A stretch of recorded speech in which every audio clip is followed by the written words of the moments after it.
I would like to call this meeting to order.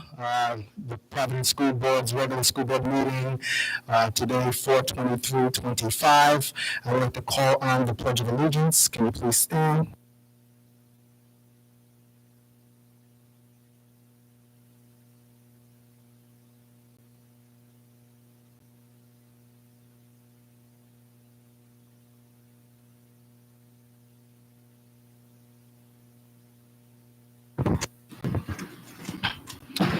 All right, we would like to call the roll. Clerk, would you be able to call the roll?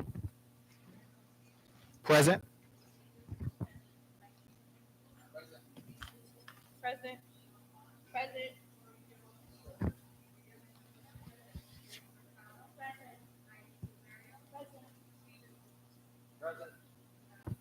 Thank you, Madam Clerk.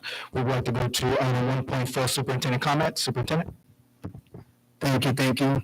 Good evening, everyone. I'm glad to be here with such involved members of the Providence Public School community. I would like to start by saying that our teachers, our school district leaders, our school leaders and school district leaders, Y partners, and family, we're all working hard each and every day to provide all our students with world-class education that they deserve. We appreciate you being here and working with us to make sure that we're meeting our goals. Thank you. Moving forward, I would like to remain focused on academic growth, school quality, and student success measures, ensuring that our schools continue to improve year after year. During our recent spring recess, we proudly launched the Spring Break Academy, supported by the funds through RISE #MathMattersRI initiative. Hundreds of students participated in the hands-on, engaging academic enrichment programs focusing on math and literacy. Governor Dan McKee, our Commissioner Infante Green, joined us during the week to see the work firsthand. We went and visited Juanita Sanchez Educational Complex, and we're very thankful for them for their support and investment to and with for our students in Providence. The classrooms were buzzing with energy as students enjoyed tying math with a blending with basketball to learn about statistics and also plotting graphs. It was great to see the students engage and enjoying their lessons. It was really amazing the way the students were able to express what they were doing, how they were finding the information, the data in order to explain their work. So that was really great work that they were doing during that spring break.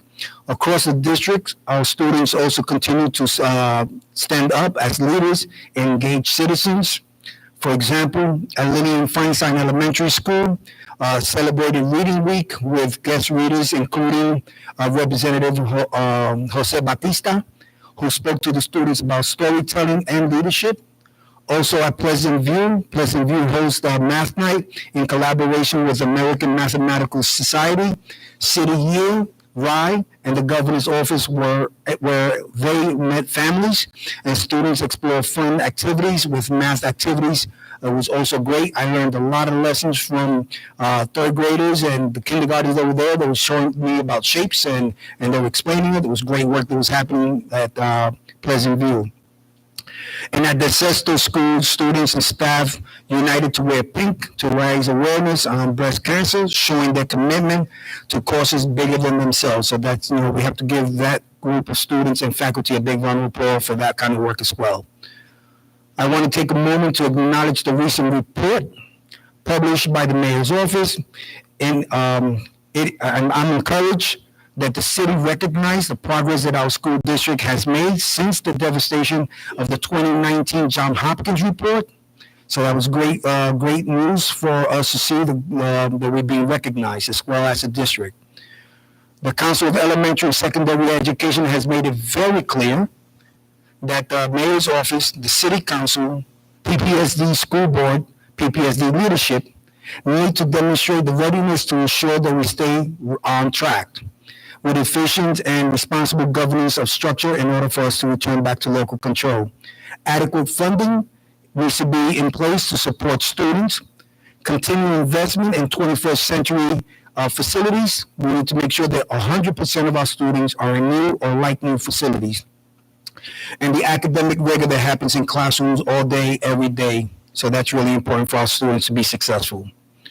A comprehensive, detailed transition plan consider and should incorporate our community, our district, school, city, and state feedback. It should not be created by one individual. This is something that we need to do together to make sure that we move forward as a community.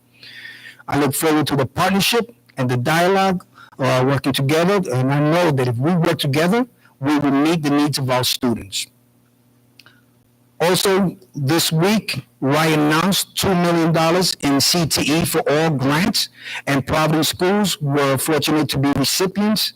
JSEC will receive and sponsor an MRI MRI technician program, and Hope will receive the support to production design program. So that's huge information and great news for our district. A reminder to all our families that kindergarten registration is open. It opens on it's open already and it closes on May 7th. To be eligible to enroll, your child must be at least 5 years old by September 1st, 2025 and live in Providence. Also, RIE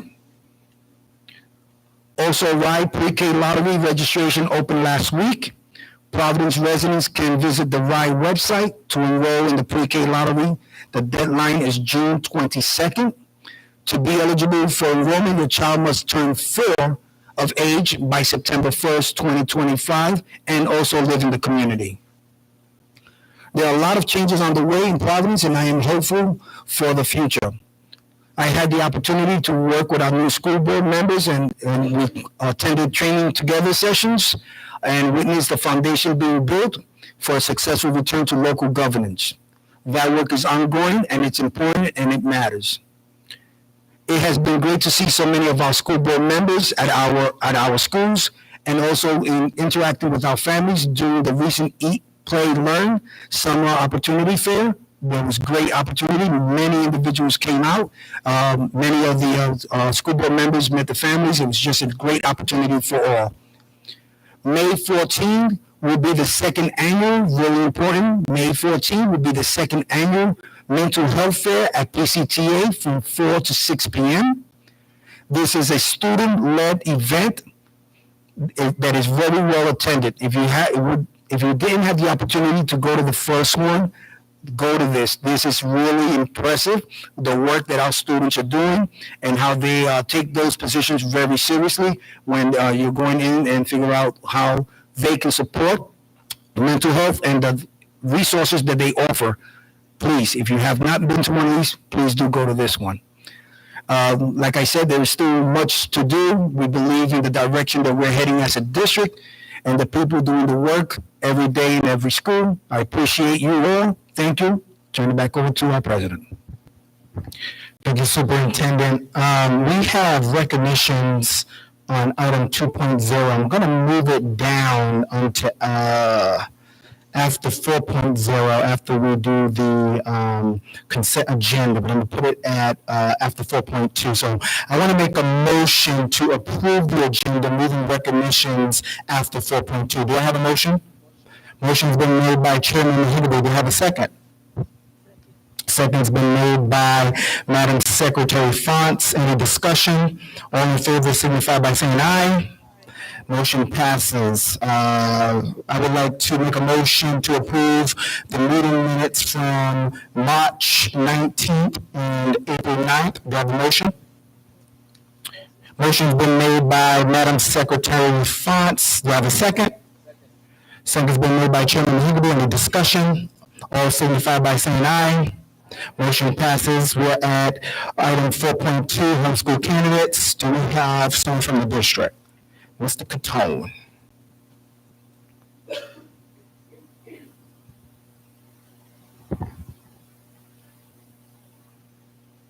Good evening. We have homeschool candidates tonight who have met the requirements of Rhode Island General Law and also of our homeschool policy per the Providence School Board. So I am presenting those to you today for approval. Thank you, Mr. Catone. Do I have a motion to approve item 4.2, homeschool candidates? Motion's been made by Chairman Jones. Do I have a second? Second's been made by Vice President Newman. Any discussion? All signify by saying aye. Any nays, abstention, motion passes. Thank you. We're now at item 2.0, recognitions of excellence. This is an item I requested to be on the agenda. We've had some schools that has improved by at least 5% in reduced chronic absenteeism and improved by 5% in both ELA and math for either YCATs or SATs. Can we clap it up for that?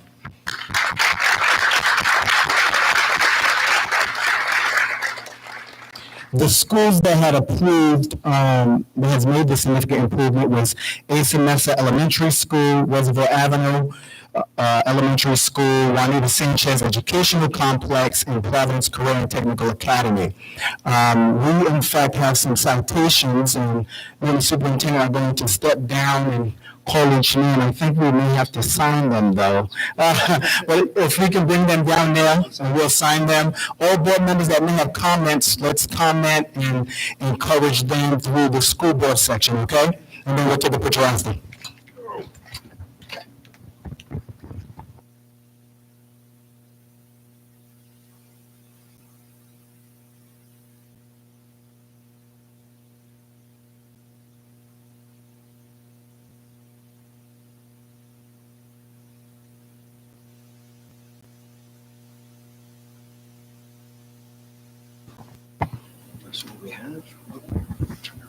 All righty.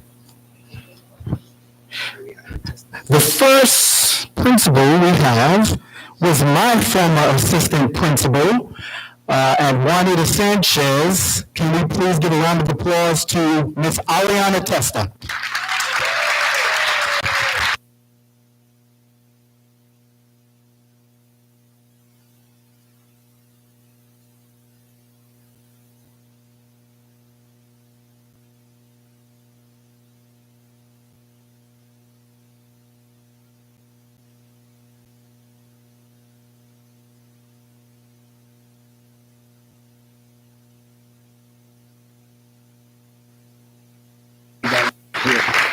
The next person we have is one of my favorites. Her name is Miss Judy Valentine from Providence Career and Technical Education.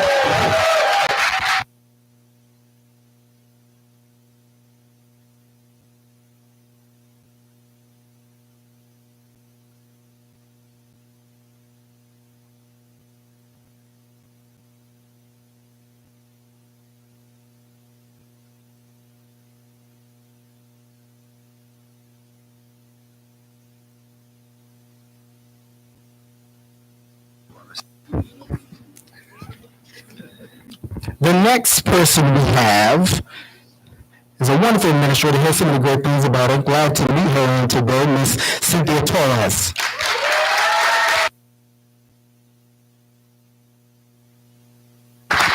Reservoir Avenue.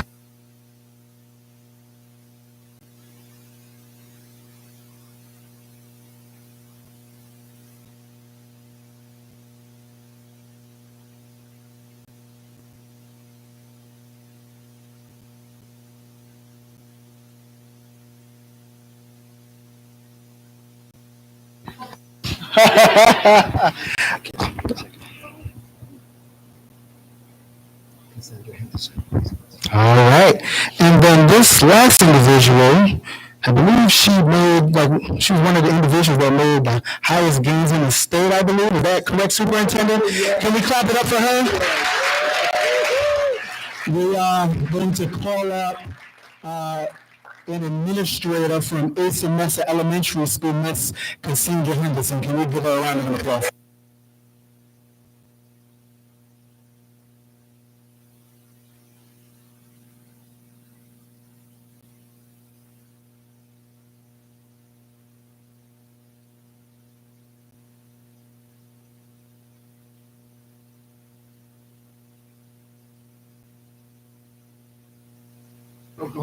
School board members, can you get,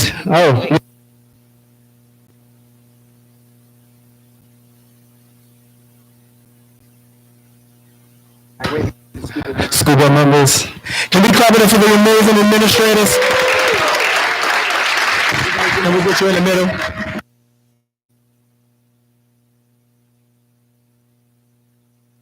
All members want to come down to come.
All righty, we are going to be moving over to item 5.0, public comment, right to be heard.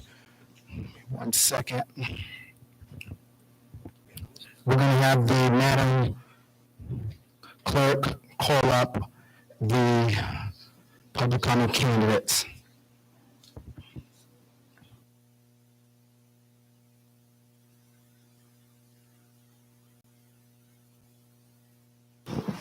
Aubrey Johnson? Hey, Miss Aubrey. You have 3 minutes.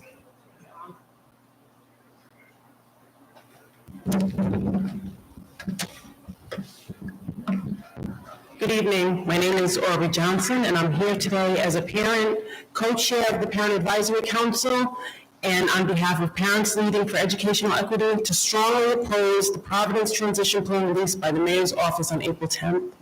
Let me be clear, this is not a plan for local control. It's a plan for centralized mayoral control. Families and students are being asked to accept a shift from one top-down structure to another, with more power consolidated in the hands of the mayor and less accountability to the public, to families, and to the school board that's supposed to represent us. This plan throws around words like community engagement, but here's what it really offers: more meetings, more listening sessions, and zero power. There's no commitment to shared decision-making, no infrastructure for real power, just tokenism. If we want to know how the mayor feels about families, on page 16, the report states, quote, "When families manage to organize through groups like Parent Advisory Councils, PACs, many focus on conversations on shared experiences rather than on how to make real change," end quote. That statement is deeply disrespectful. It trivializes the lived experiences of families, especially those who have been historically excluded from decision-making spaces, and reduces their advocacy to mere storytelling. Also, to imply that my work and the work of fellow PAC members who show up month after month to support our children, our schools, and each other isn't real change is just dismissive. It's condescending and flat out wrong. How dare it be assumed that we don't make change? Where's the basis for this statement? How many PAC meetings did the mayor attend? Who representing his office has contributed to PAC? The level of disrespect embedded in that generalized, unconfounded statement shows a level of ignorance that insults me to my core. Families do know what needs to change. We live the impact of these decisions every single day. What we haven't been given is not understanding its power. While this plan claims to return local control, what it actually does is strip power from the school board and consolidate it under the mayor's office. Instead of shared governance, we are seeing a top-down structure where the superintendent becomes part of the mayor's leadership team, undermining the independent oversight role the school board once held. This is not a return to local control. It's a transfer of control. Also concerning, the plan gives the mayor, not the school board, the final say in budget priorities.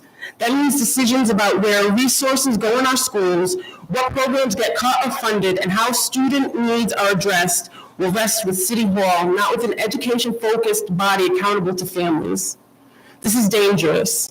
It politicizes our schools and sidelines the very people, families, educators, and community leaders who should be shaping the future of public education in Providence. This is just a different version of the same top-down system that brought us to this crisis in the first place. Our children, our schools, and our communities deserve better. We need a real transition plan, one that returns power to the people who live, work, learn in the city every day. Thank you. Thank you. Thank you.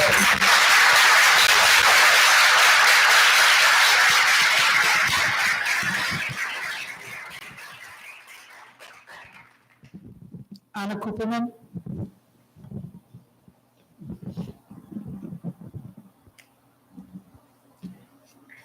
Hey, Anna. Hey, 3 minutes. So I'm here to talk about repealing the. Is that Mike? It's channel 12.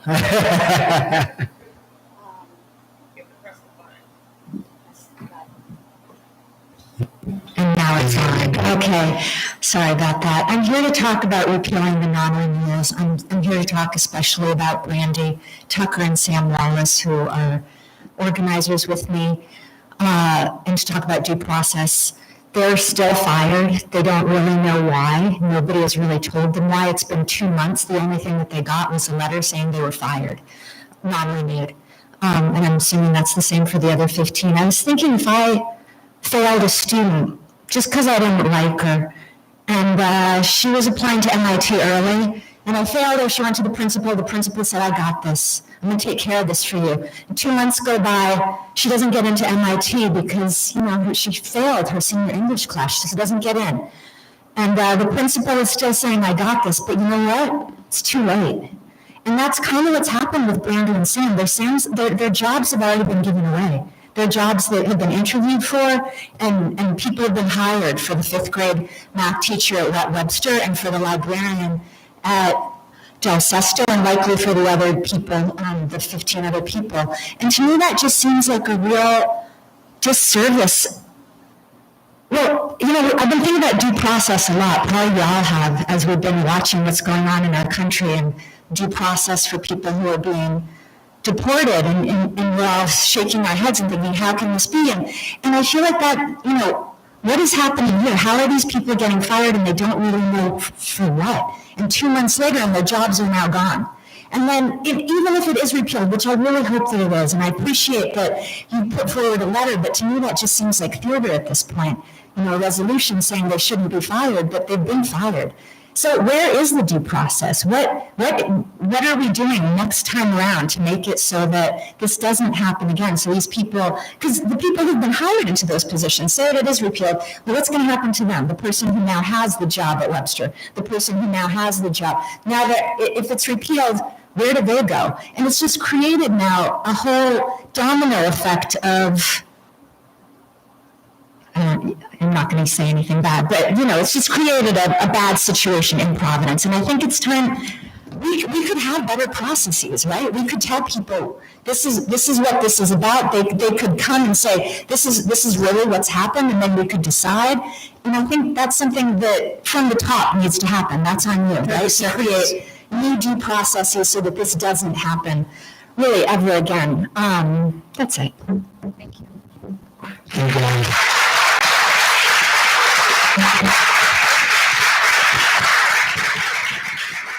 Lindsay Paiva.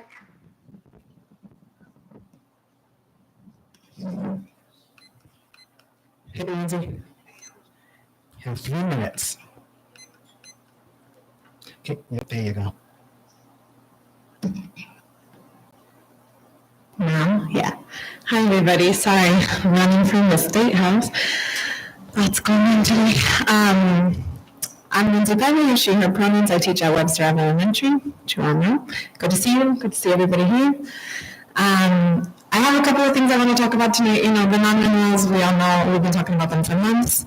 And I think we feel, just to echo Anna's comments, it's very difficult to come to school every day and still know that it's not resolved. It's hard to show up for them, but it's also hard to show up for us as colleagues, like watching them go through this process and still having to come teach every day, still having to come work for principals who now need them every day. It's very draining and difficult, especially with the unknown of like the why. I think that's making it really hard. I won't speak for them, but I'll say as a witness and as someone who cares deeply for them, it's hard to watch. I'm actually going to talk about a couple of other things tonight. One is I would really like to see the board, I know you have a lot of projects and things to do, but I really like to see you look into the school improvement teams district-wide and think about how many teams are aligning to the state law, because there are some pretty clear guidelines, and especially the schools that are in CSI status or redesign, they have a pretty intense process they have to follow, and I can say that that's, in my experience, has not been happening. At least at my school, I'm taking steps to shift that at Webster, but I think it's important to look district-wide because through those teams, like community and also teachers and students and families actually can have a lot of control and impact on the schools, but because they're not really being implemented properly, that's impacting the amount of community voice that can be like integrated into the process. So those teams can advise on the budget, right, and like really help make staffing decisions, help make curriculum decisions, help make important decisions around that work. And the reality is that the budget is being like passed down, top down, and even principals don't have a big say in that. So I think that's something we could look into strengthening. I just want to let you know too, like for example, Webster, the budget has been frozen for months. And I don't know if you all know, but because of the glitch, the internet shutdown, a lot of folks can't get into the Lawson software to like order supplies. And so despite the freeze, there's also like a lack of ability to get in. Like our clerk just got in today. So we have whiteboard markers, so, and also there's some 30 seconds. There's some things happening with the budget that I would like you to look into. For example, like Webster, we ordered 180 licenses for a software program. We only got 40. And we didn't get a refund. So like there's some disappearing funds that are happening, and I would be curious. I saw the finance committee presentation, but and the other thing I would look into is procedurally that PPSD has internal committees that are supporting each school board committee. But I think that's interesting that that's a new initiative now. So thanks so much. Thank you, Lindsay. Sam Wallace.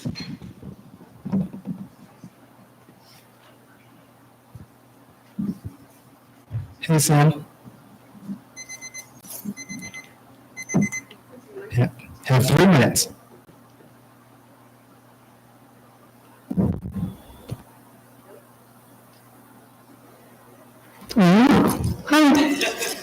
Except for my name is Sam, I use they, them pronouns. Providence resident, I've got 40 days left as a school librarian. Someone is hired for my job, it sucks. I did want to make a note on the report from the mayor. To Lindsay's point, we do have in Rhode Island state law, it's 1653.1, and it says that the school improvement team, including the school principal, it meets regularly. They make recommendations for the development, implementation, assessment of curriculum accommodation plan, assist in the review of the annual school budget, and formulation of the school improvement team. I've sat on the school improvement team for years now. I've also sat in my instructional leadership team meetings, and multiple times people have emailed me afterwards and told me to shut my mouth, and that's probably one of the reasons that I got non-renewed.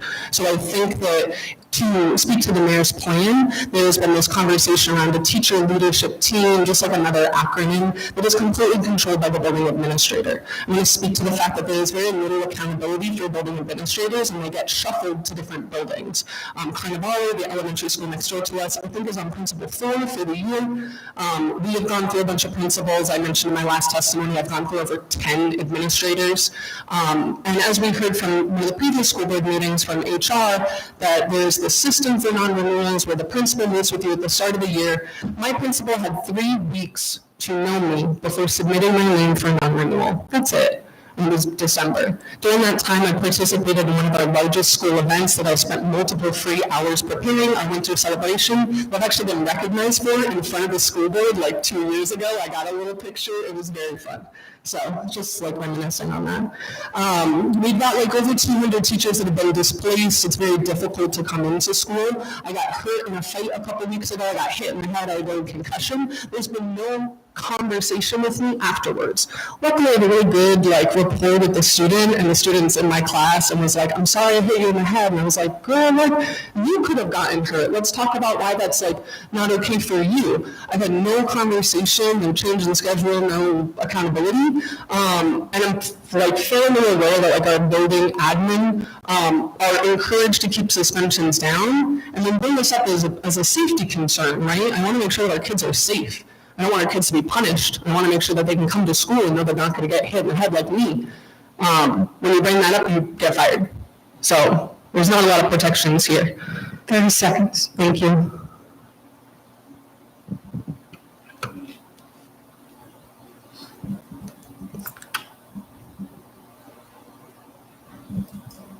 Yeah, I don't know, y'all. I don't know how much longer I can sit here and plead for my job when I shouldn't be fired in the first place. You know?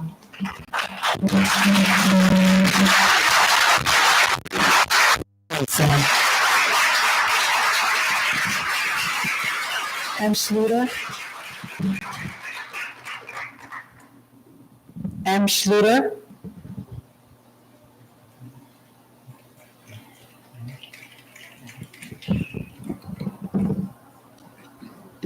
Hang on. Have 3 minutes.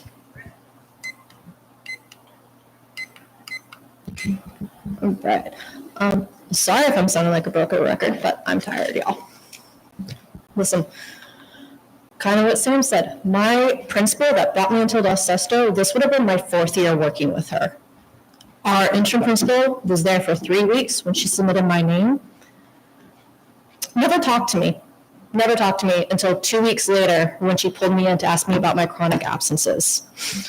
That was 2 weeks after she submitted my name for non-renewal. During our last meeting here, when the district's presenting their information on this non-renewals, they said that there should have been a conversation with the principal and the teacher first. So why was my conversation after? Wasn't even a disciplinary conversation. It was done under the guise of looking out for my well-being and to protect me from disciplinary action due to my sick leave. She told me to file for FMLA, informed me it was a thing. And then I get this letter. And it's just really upsetting. And as of this evening, there are 8 ELA ESL positions open in the district for middle school. And there's 17 for secondary, and I'm able to teach both of those. That's 25 open positions. There is an open position at Del Sesto. I don't know if it's my job or one of the other ELA jobs that teacher is leaving. Regardless, open position in my building, and I'm being non-renewed. So where does that leave the students for next year? Who do they have? And last time the district, they talked about they want to make sure that a teacher really deserves tenure. This is only my 2nd year. I don't get considered for tenure until next year. So how come this decision is coming now? District is still funding my education. Like, I'm working on homework right now for a master's program that the district is paying for. Why are you all paying for my education and then not renewing me? It makes no sense to me. I'm sorry. There's been efforts made by the school to keep me here since last year, and now I'm being shuffled out. 30 seconds. Teacher, I'm a student, and I'm showing up every day, and I'm still fighting this, and it's not fair, and I'm tired. Like, my students, like, they see the news, they see what's happening, they keep writing letters addressed to y'all about why Sam and I should be having our jobs, and how we are the teachers in the building that they can go to, that they know are looking out for them and trying to keep them safe. So what happens to those students next year when we're not there and we don't know if teachers are going to be coming in that are looking out for our students? Like, Time. no, please. Those written statements from students, I will put those in the record for the meeting. I prefer to keep them as well. Thank you so much. Thank you.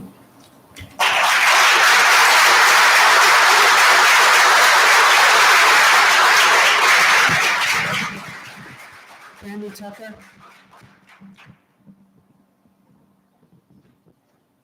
Brandy Tucker. Sorry, grades are due at midnight. Hey, Brandy. You have 3 minutes.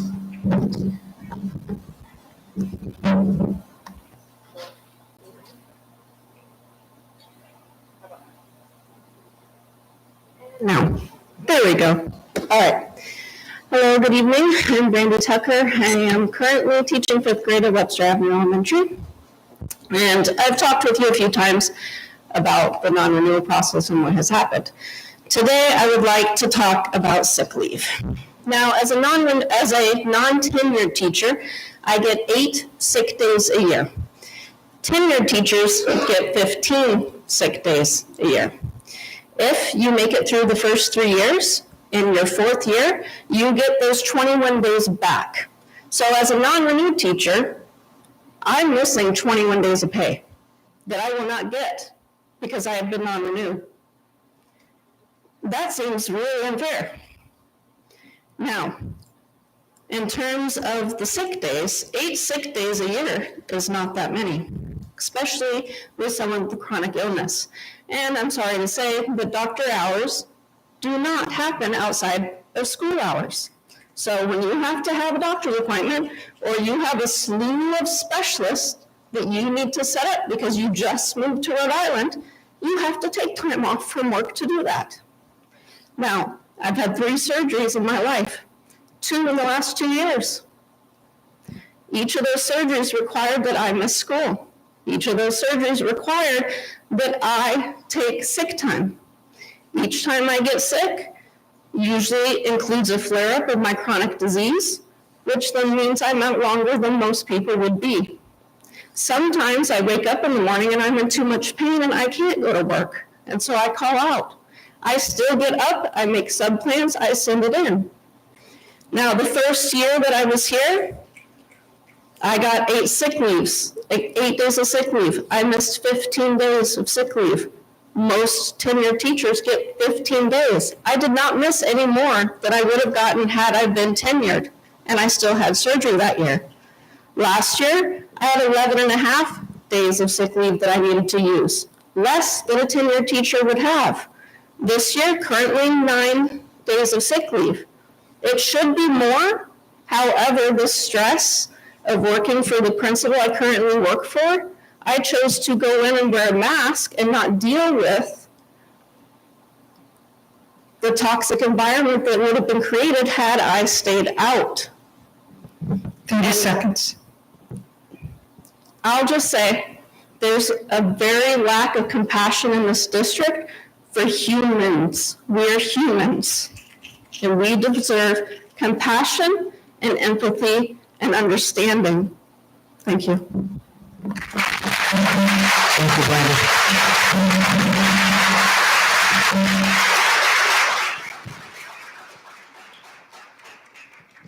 Catherine Anderson.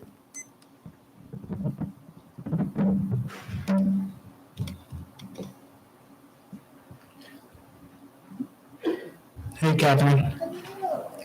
In 3 minutes.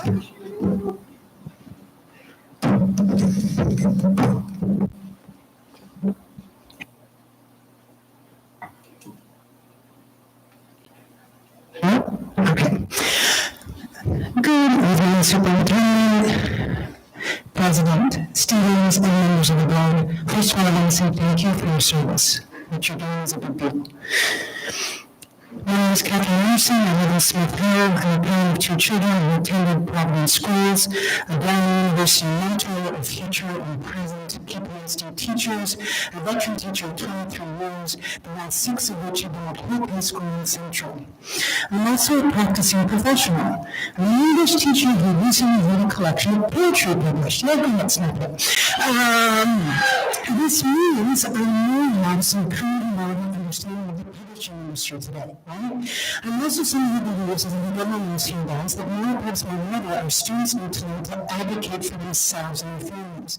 They need to be given the tools to think critically, trust their voice matters, and there has to be centered in conversations that directly impact them in and out of school. I routinely monitor for my students how to do this, how to provide concrete evidence versus hearsay, how when speaking to back up a claim, make eye contact, slow down, and yes, request another meeting if necessary.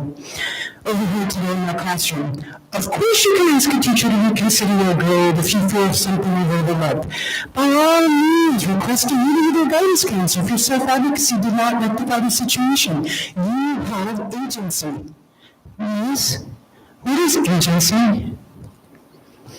The ability to act autonomously and freely, the sense of control that you feel in your life, and your capacity to influence your own thoughts and behaviors. I'm also teaching 1984 about the ultimate seniors. My colleagues, it worries my colleagues and me that so many of our students do not believe they're entitled to this type of self-reliance and autonomy. Why is this? Why this is for what you are seeing tonight. What we've heard from my peers. How do we become practicing professionals of agency? Providence teachers do it every day. We hold up examples of those who believed in their ability to make a difference, to fight against injustice, tyranny, danger. We hold up countless examples through history, art, literature, science, music, and in their lives and in ours. And sometimes, ladies and gentlemen, we do the thing.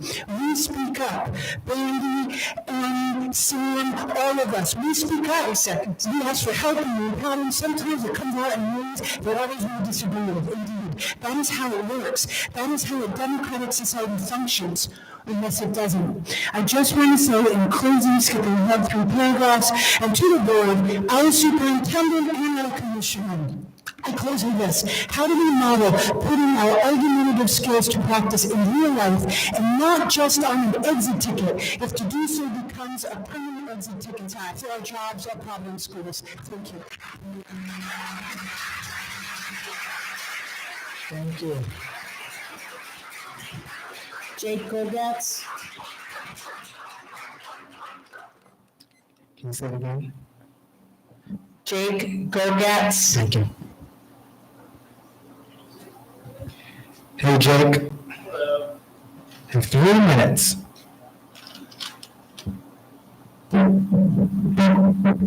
Hello to the board, to the superintendent. I'm Jake, a former PPSD teacher and current member of UFCW Local 328. Last month, I objected to the non-renewals of 3 excellent educators and targeted members of PVD Corps, and told some stories from my experience being illegally harassed and disciplined while working for the district. Considering the fact that we are still here, I have little faith in the school board, though I again demand that you rehire all of these teachers and formally apologize for the humiliating, illegal rigmarole you are putting them through. I could not believe how many people spoke on behalf of these educators. We all know that not every teacher would get that kind of support. It is illegal to fire people for organizing at work, and that is what is going on here. These are clearly qualified educators. There doesn't need to necessarily be a centralized conspiracy to target PVD Corps members for all of this to be illegal, although I would not put it past PPSD. When I was a teacher, it was obvious that RIDE was calling principals to discipline teachers who spoke up at RIDE meetings, which is pretty centralized. If it is a systematic targeting of PVD Corps, starting with 3 non-tenured teachers would be a pretty good way to scare teachers while maintaining plausible deniability. But it doesn't need to be centrally planned for it to be targeted. Members of PVD Corps are those committed to fighting for teachers' working conditions and students' learning conditions, so they speak up, ruffle feathers, and they organize. This is protected activity in the workplace, and public employees are doubly protected as they cannot be disciplined for exercising their First Amendment rights. When you hire principals hostile to unions, queer people, and organizers, this is what you get. It's easy to identify the rabble-rousers. They look different. They act differently. Often they are newer or younger teachers. Maybe, God forbid, they have blue hair. We have a school district run by bullies. When I was a teacher, I heard countless stories of principals harassing employees and being shuffled around. They keep these principals as long as they can and throw teachers out like trash. Anyway, I don't think that the school board or the district will respond to our concerns out of emotion. Maybe some of you care, maybe all of you do. But you are people with a job, a title, a reputation, and mouths to feed. You, too, don't want to ruffle feathers, because look at what happens when you do. We cannot rely on appealing to the boss's feelings or humanity.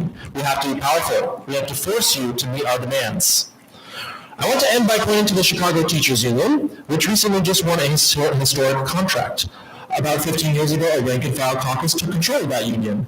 In 2019, I, along with thousands of educators, went on strike for 10 days to force the cities to meet demands like raises, reduced class sizes, and prohibition on new charter schools.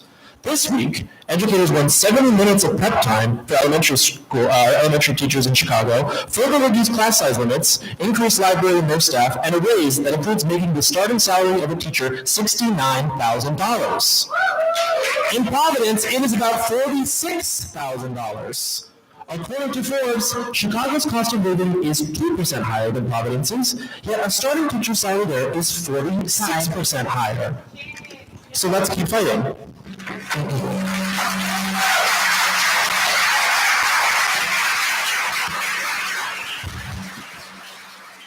Alexis Lamb.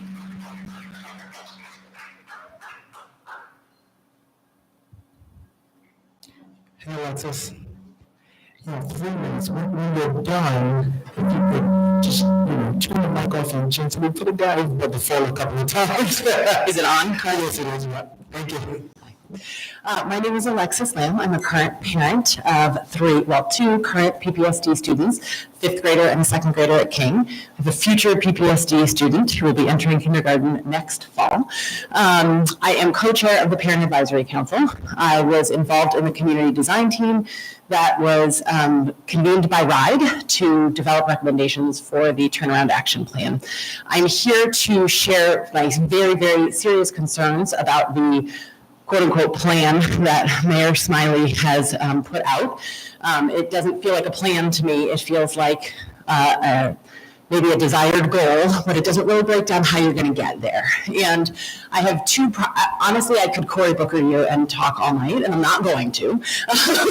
But I'll focus on 2 key points. The first is The source of the information that is included in that plan is, to me, not representative of the people you need to be talking to if you're going to be developing a plan to turn the schools over to local control. When I read through it and read through it and read through it, it looks like 1,200 community members in total were surveyed for a district that serves just under 20,000 students. That's 1,200 community members. Those could be people who don't have kids in PPSD right now. Those could be people who are quoting the dogma that exists about how bad PPSD is.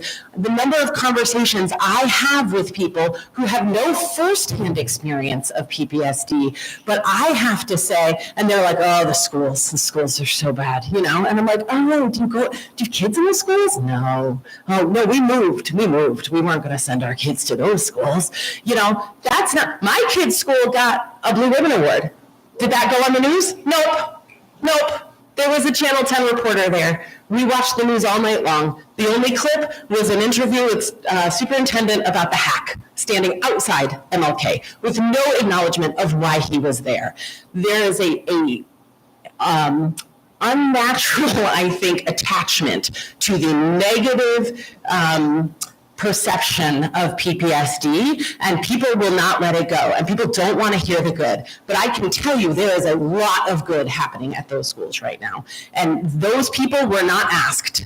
That mayor did not come to the PAC. Nobody asked us what our perspective is. 30 seconds. So my other comment is that the PAC is grossly mischaracterized in this report. It describes us essentially as a knitting circle. We sit around, we share common experiences. That is not what we do. We meet with the superintendent, we meet with the commissioner, we raise concerns, we hold them accountable. Those meetings are sometimes contentious. They are always respectful because we are all working towards a common goal. We are busy people. I am a full-time psychologist, 3 small children.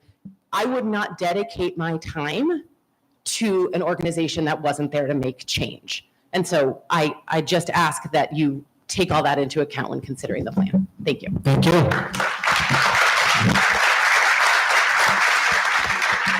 Thank you, that's great, thank you. Or is it? It's okay. I tried so hard. It is totally fine. Thank you. Shannon McLeod. I'm all set. Amora Rodriguez.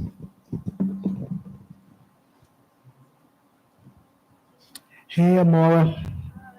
You have 3 minutes. Hello, my name is Amora Rodriguez. I'm a student at Nathan Bishop in the 7th grade advocating on behalf of 3 support staff, Mr. Conway, Mr. Jalen, and Mr. Manny, whose positions will be cut next year according to the budget plan. All of these teachers show outstanding care towards students. For one, Mr. Conway, he makes sure that each individual student is okay. Many students, including me, go to his office whenever something is on their mind. Not only that, but he monitors the hallway to make sure that students are in class learning, or even to make sure the kids in the hallway are okay. Always checking in on everybody, no matter what. Lastly, parents get most updates from him. Without him, our school would change in a negative way. Then there's Mr. Jalen. He sits at a desk in the hallway near the bathroom and tells everybody to sign in and out. This benefits the school because when something bad is reported, the staff will know who had been in the bathroom that day so they can get to the bottom of the situation. While he's there in the hallway, whenever I use the bathroom, he's there to tell me to sign in. This begins to spark a conversation. Now, these conversations may seem short, but in fact, they make me smile and make my day better in general. Whether it's just checking in on each other or even just a small wave, it still affects me in a good way. And on top of all that, he helps out with the basketball team, and without him, our boys basketball team honestly wouldn't have gotten that far in the tournament. Then last but not least, there's Mr. Manny. Without him, we would have pretty much no fun activities. He's important to our school because those small events like an ice cream party, school dances, and get-to-know-me days wouldn't happen. And for some kids, they're motivated or excited to come to school for events like these. Not only that, but he's always empathetic. For example, I remember this time from last year. A boy stole my chips. I then told Mr. Manny. He helped hold the boy accountable, and even offered to buy me a new bag of chips from the vending machine, which is something he wasn't, as a staff member, required to do, but he still did, which shows that he not only cares for the students, but will go above and beyond for them. Concluding, each one of these staff members at Nathan Bishop bring a big variety of beneficial things to the table, and without them, school would be less fun. This is why the budget should be not cut. Thank you.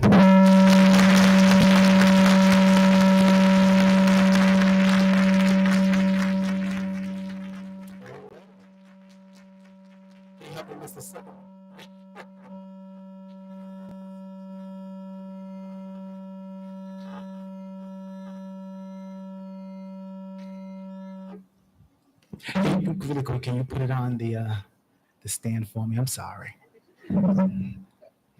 Superintendent, I'll give you a bonus, okay? Oh, I'm sorry, okay. Oh, yeah, we're broke, I'm sorry. That concludes public comment. That concludes public comment. We are going to move over to, well, first, I just want to thank everyone for commenting. We're going to move over to item 6.1, school board member comments. I would like to start on today and really just first acknowledge the school board. You know, the school board has been doing an amazing job. We have some chairmen and chairwomen of committees. They have been doing an amazing job there. They've been working very, very hard to get their committees up and running. Not only that, the members of each committee have also been doing an amazing job as it pertains to getting caught up and making sure that we're trying to do what is in the best interest of students and families. So I definitely want to acknowledge all of your hard work and dedication. You know, we are in fact going to be voting on an item tonight, which is with the Council of Great City Schools, our timeline, and that timeline is going to play a critical role in community listening sessions to get the community involved in what's going on and get the board listening to what's going on in the community and give the community authority to hold us all accountable to make sure we're doing what we need to do. So, you know, I just want to say I am honored to have all of you as my co-workers, and I truly, truly do encourage each of you. You all are doing an amazing job showing up to community events. You know, I've spoken to the superintendent. He says communication has been well, so I just want to just thank each of you. So just wanted to say that.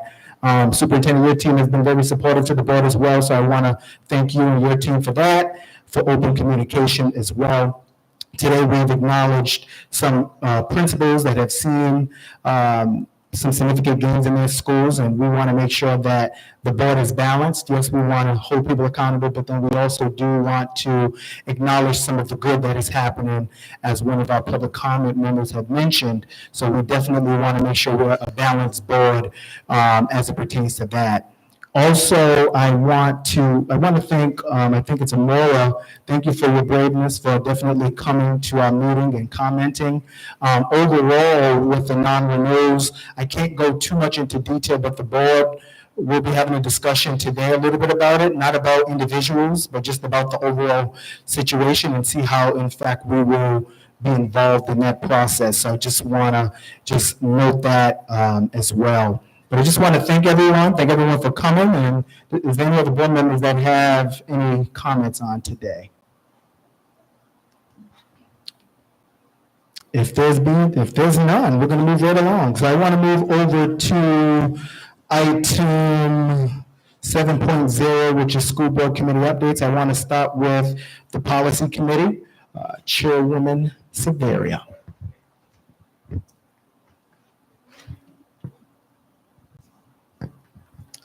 My update will be pretty quick. We had our meeting on April 2nd where we got to review what PPSD was sort of doing with their policy.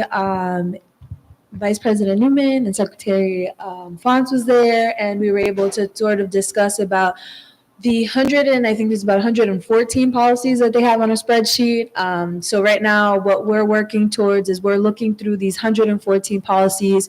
They have already started breaking it down with high priority, medium priority, low priority, and we're working through that, figuring out policy that we want to change, policy that we want to either revise, or policy that we feel is redundant, or ones that we want to propose. So that's sort of the work that we were doing now. We had some homework. We're reviewing that document, and we have our next meeting. It is supposed to be May 7th, but the date is going to change. That date we'll post that when that happens. And again, like last time, I encourage everyone to show up at that meeting. Bring your concerns, come make your comments. Policy is where we actually make the change. So please show up. And that's really all, unless anyone has anything else. Thank you so much, Chairwoman. I'd like to shoot over to the Finance Committee, Dr. Williamson.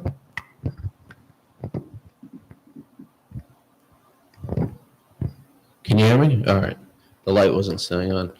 So this, in the past, the Finance Committee meeting, we had a report on the budgetary process, and we also were presented with the renewal of 10 contracts for curriculum materials that it was bundled as sort of a single item. These are ongoing contracts that we have year to year. For fiscal year 25-26, that the total for all of the curriculum materials was $4,615,718.83. That actually represents a reduction in expense from the prior year. So it was actually $661,368.60 less than the prior year, which is a result of the fact that some of these materials, there's a bigger upfront investment in the first year that they're introduced, and then in subsequent years you don't have to replenish all of the materials. So there's a little bit of a cycle there that we should not necessarily expect that number is going to go down each year. It might go up again next year. It really depends on sort of where we are in the cycle of purchasing those materials. There was also we also reviewed a $3,524,062.50 purchase for InStructure web-based support for education, which is actually being paid for by the Gates Foundation. There was a total grant that came in from the Gates Foundation for $4,488,450. And there's a remainder of $964,387.50, which is going to be used to fund math tutoring and other curricular supports. So all of that was approved by the committee. Obviously, the material that was paid for outside of our budget, we didn't technically have to approve, but that was pretty much the whole meeting. So if anybody would like me to go into more detail on any of that, I can. Thank you. I'm going to go over to Chairman Mahigabo, update on health and wellness. Thank you. We had Health and Awareness Committee meeting on April 9. I want to thank students at Providence Student Union for joining the Health and Awareness Committee, and they shared with the committee that they want to work with the Health and Awareness Committee to develop curriculum on sexual education, and also we plan about the mental health fair that's going to be happening soon. We also had the new members to the Health and Awareness Committee, Jenny and also Mireya join us. We're going to be meeting soon to plan more about the health and awareness mental health fair that's coming up. Thank you. We're going to go over to career and technical education. Chairman Jones. Hello. Good evening, everybody. April 30th, we will have our first CTE committee meeting. Our agenda is set already. We will receive a presentation from the executive director of CTE, Brett Dickens, and we'll see the work that Brett has been putting in, as well as the current goals and the work that other administrators are doing in that work in that space as well. We'll review the framework that the president and I worked on, which includes monitoring performance and the guidelines on how we're going to make that happen, as well as our goal. Our goal is going to be preliminary, and as we talk to the community, we're going to change that goal. But I thought it was important that we start rowing in a direction. And then the next meeting will include the review of the Rhode Island Experiential Navigator called REXO by Junior Achievement.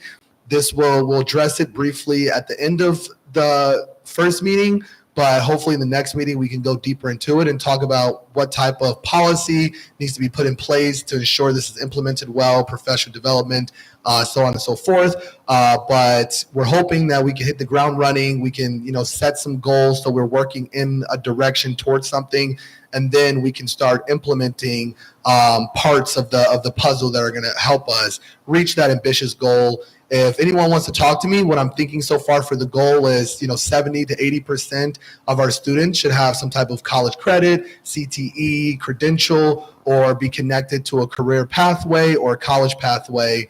So I think that, that's extremely important. How we get there, what is the, do we count AP? Do we count, how many CTE classes before you kind of fall into that bucket are all important questions that I'll be looking to hear your feedback on. What do you think is the best route? So thank you, President, and that concludes my updates. Thank you, Chairman. I'm going to have 7.5, 7.6, School Building Committee update and collaborative governance and stakeholder engagement update come from Chairwoman Hughes. Thank you, Mr. President. The School Building Committee has not yet met since the last time we met as a board. However, the next meeting for the School Building Committee is next Tuesday, April 29th at 4 p.m. at the Providence Public Schools building. Typically, those meetings are downstairs in the PD Tech Room, but stay tuned for that agenda to be released on the Secretary of State site and linked on our main PPSD webpage. I strongly encourage community members, that is an open meeting, if you're interested in learning more about the overall capital plans or any construction projects, you have any concerns or questions about PPSD's work there, I encourage you to attend. And those meetings include, the membership of that committee includes city officials, PPSD officials, RIDE officials, school board members, and community members. So it's a wonderful space where people are collaborating to bring better spaces to our students. For 7.6, that's a little bit of a two-part update on the collaborative governance piece. I was able to attend a quarterly meeting of the Mayor's Return to Local Control Cabinet in late March. At that time, the plan for return to local control that you've seen and that we'll be discussing later on in this meeting was in draft format. And then shortly thereafter, there was a meeting of RIDE's collaborative working group, which again includes folks from district leadership, RIDE leadership, city council leadership, and the mayor's administration and school board working together on planning for a return to local control. So at both of those meetings, there was discussion around this plan and opportunities for some feedback. That collaborative working group will meet again next week. I have not seen an agenda yet, so I can't speak to what our next steps will be now that that plan has been put forth. Regarding stakeholder engagement, since our last meeting here, I had an opportunity to meet with several leaders, both from the Parent Advisory Council and from the district-wide Advisory Council, or DWAC and PAC. DWAC is the funnest one to say, I think. I want to sort of similarly for both groups, I think what's important for the board to know, and I'll be submitting a written memo that I will have the clerk upload once that's finalized. I'll have the clerk upload it in this agenda item so that folks can see that. But just briefly for this evening, what's similar about these two groups is these are consistent groups, although membership can rotate over time. These are groups that are coming together every single month with a firm dedication to a collaborative space. One of the PAC co-chairs who spoke earlier talked about that these meetings are sometimes contentious, but always respectful with an eye toward collaborative work. And I think that I hope that that is something, and these groups have expressed that they hope it's something that we as a board can adopt for ourselves their model. I think that those two groups are demonstrating how to interact with one another and to hold our district leaders accountable for the results that they're getting for students, for how they're improving student outcomes, but doing so in a solutions-oriented and collaborative way. PAC just met last night, and their next meeting, I want to flag, is going to be an in-person meeting, one of the first. They've only had a few in-person meetings, if any, since the pandemic. So this is a really exciting opportunity for parents to actually see each other face-to-face. That meeting is going to be on Tuesday, May 20th at Spaziano Elementary at 6 p.m. The focus of that meeting is for parents and district leaders to come together, but certainly if folks are interested in coming to observe or meet people, that is a great way to both meet parents who are doing important work, as well as see one of our beautiful new schools. Finally, I just want to once again uplift the comments that we heard from PAC leadership tonight. I think I was able to witness some of the conversation at last night's PAC meeting, and I just want to name that I think while it is my hope that that was not the intent of the mayor's return to local control plan, that I heard from parents a lot of hurt and a deep feeling of disrespect, not just in that space, but from other parents outside of that space. These are folks that are giving up time to be involved, and the damaging narrative that PPSD is never having successes or that parents don't care or people aren't involved.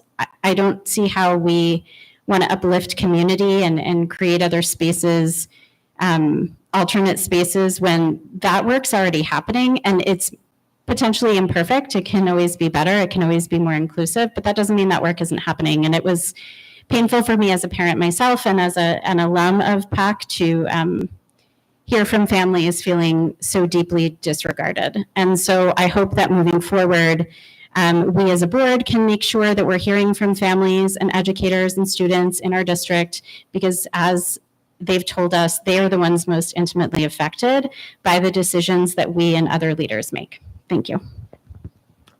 Thank you.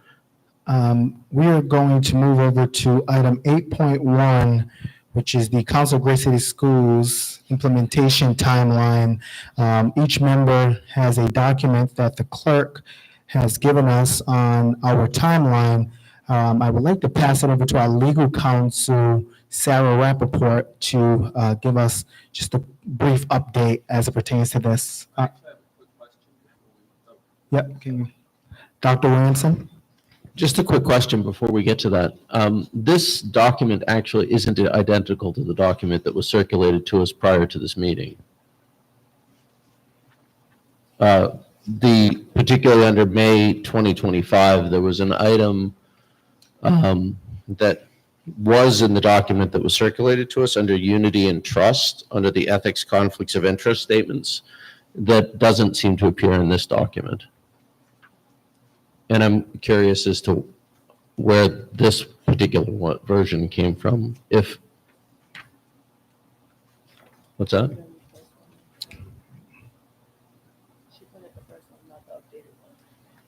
Is this the first one? Okay, so this is the first one that was sent?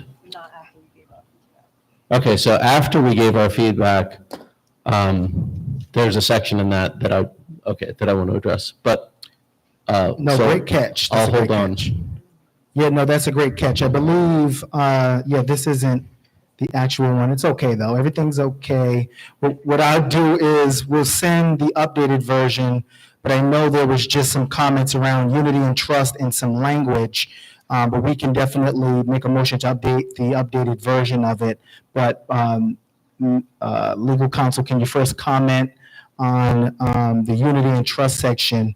And then after, we can make a motion with the updated version as well. I have sent it to everyone's emails also.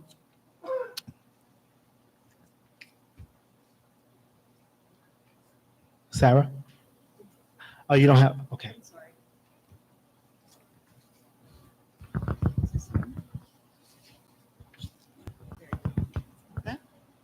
Can you hear me?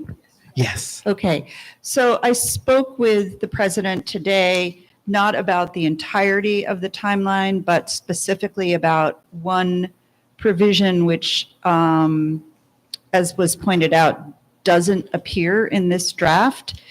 And the language which was concerning was, and I'll just read it, it was the language that that the board members would fully recuse themselves from matters involving individuals or organizations who made campaign contributions to them or who appointed them.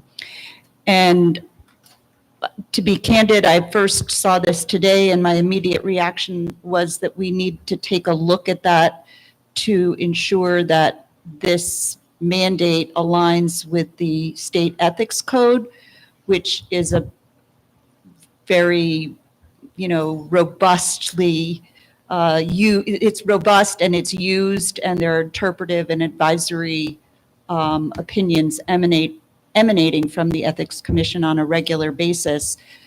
It is less, it's more nuanced. The Ethics Commission interpretation of the code would not, in my view, align with this very sweeping language. So we thought that it would be prudent to just put a pause on that particular bullet and come back to the council with language that may be more compliant with state law. And I'm not prepared to address the particulars, but that would be my advice so that we don't operationally put the board in a straitjacket, since when we think about it, it could be very difficult to implement a recusal for that breadth of circumstances. So I think that's what you wanted me to speak to, President, right? Yes, ma'am. Okay. Thank you so much. This is I'm a little confused. I'm sorry about that. But I will say there's one other question as it pertains. Is this the one? Okay.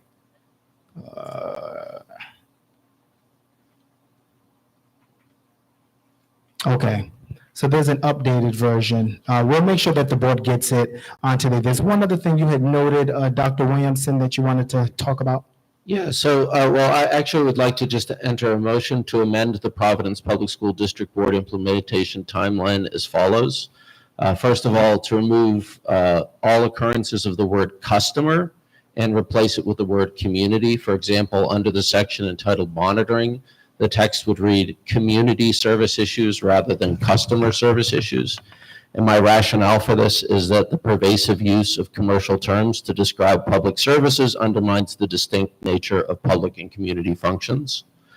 And then the second motion is to remove the section under unity and trust that states board members must fully recuse themselves from matters involving individuals or organizations who made campaign contributions to them or who appointed them, with the understanding that this subject can be revisited at a later date pending legal counsel in consideration. And my rationale for this is that the suggestion could prove unworkable, as half the board was appointed jointly by the mayor and the city council, and both were involved in many of the matters that come before the board. Under the current configuration, the board would not be able to reach a quorum on such matters if this language was adopted. That's my own interpretation of it, pending more guidance from legal counsel. So that's my motion. So we have okay, yep, so we have a motion and a second. Any discussion? Yes. Ms. Hughes? Okay, I have a couple of questions on both of these points. So I'm looking at the motion language here by Dr. Williamson, and for that point one that our council just advised on, on point two that the council just advised on around the unity and trust and the recusal issues related to campaign contributions or appointments. Is it my understanding then that the rest of the language under the unity and trust section would remain, which is ethics and conflicts of interest statement is updated to include language one, that board members do not give operational advice or instructions to staff members, and two, that board members are responsible for the outcomes of all students, not just students in their region of the school system. So my question is the intent of this motion to keep those pieces and just hold the section around recusal, or is the intention to remove this item in its entirety? The intention of my motion was to remove just that particular section. So just as exactly, exactly as it's written. The third bullet under unity and trust in May. So if somebody thought that we should put that entire section on ice, they would have to offer an amendment to the motion, to the motion to amend. Okay, thank you for answering that. And then my other question or comment is around replacing the word customer with the word community. It's not part of this draft implementation plan that I'm looking at, but in the materials that we reviewed during our orientation on January 31st and February 1st, there was a whole definition section in the Student Outcomes Focused Governance Manual. And I'm just wondering whether by changing the language here that we may inadvertently be confusing some of the processes later, meaning that I believe that the intent of this item, and without having that governance manual in front of me, I believe that the intent of this item is to distinguish between what responsibilities belong to the school board versus what responsibilities belong to the superintendent and his team. And so I'm just trying to understand whether has that language shift been discussed or floated? This is certainly the board's decision to make, but I'm wondering if there was any reaction or commentary from Council of Great City Schools and our coach on what that change might mean, or whether that would be relevant or not. So I did address both these points with the Council of Great City Schools, and their response to the section on the recusals was good point. We could discuss that or something like that, or we should discuss that. But then it wasn't changed in the draft. So the comment that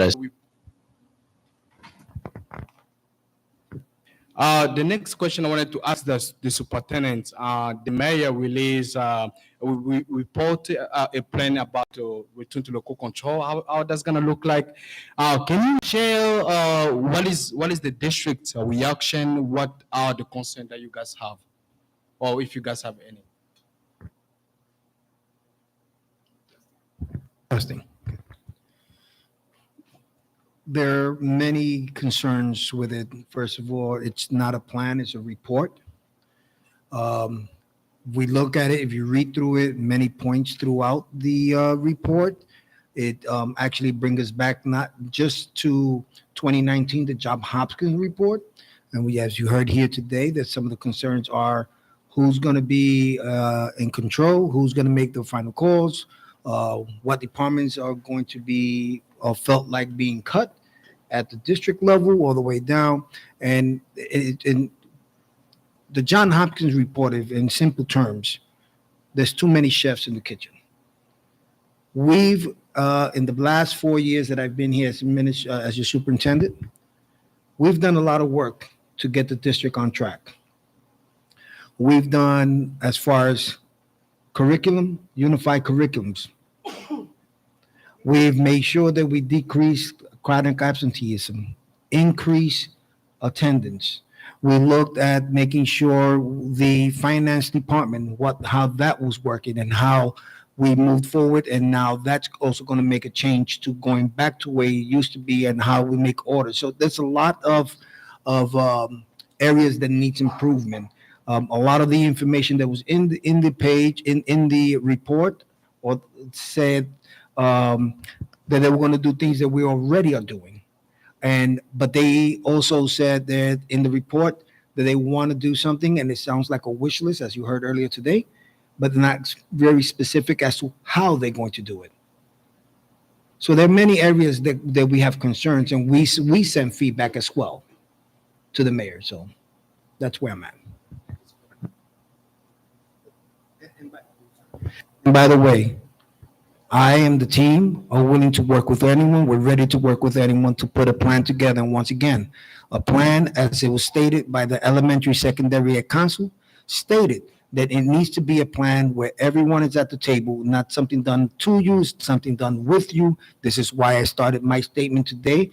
Community, teachers, RI, city, PPSD, school board, we're all in part of it and becoming a part of it. In order for us to really to make a new plan, like a turnaround action plan, our last turnaround action plan was created with the community, by the community, so we can have targets. This did not have targets. It didn't have outcomes. It didn't have measurements. How are we going to measure the work that's being done? So just those alone, it's just letting me know that it's not ready for production or for takeover or return back to local control, because there's a lot of work that needs to be done, and we need to do it together. Any other comments? Chairman Jones? And I just want to note that, the school board hasn't had a chance to just, really speak with one another about the plan. So, this discussion is an opportunity to be able to just, talk about it and make sure also take a note that hopefully we'll be able to review it at a future meeting. Chairman Jones? Thank you, President. I want to go over a list I wrote down of some of my issues with the plan. First, I think the plan multiple times is taking autonomy away from the school board. In my experience working in the Gov's office and, in the very intense moments of bill signings, the legal team of the governor was very, very firm. And she would say, Governor, you have so much formal authority. Never ever could I advise you to sign a bill that would take away your formal authority. First of all. Second of all, there's constitutional barriers around when you give up your formal authority, how that happens, right? In the Gov's office, the Senate has to approve the person you're giving that formal authority to. So, first and foremost, we have to do everything we can to protect our formal authority, not just for our sake, but because if 20 school boards sign on to a plan like this, the school board will be nothing, right? It won't have any formal authority. Second is the return to local control cabinet. It's largely city driven, the way that it's wrote up in the plan. And I think that's highly problematic. I don't think that, we should be duplicating work and not including the board at that table, or the board should be leading that table. The report should keep school board's traditional budget setting role. It should not be altered to remove authority from the board.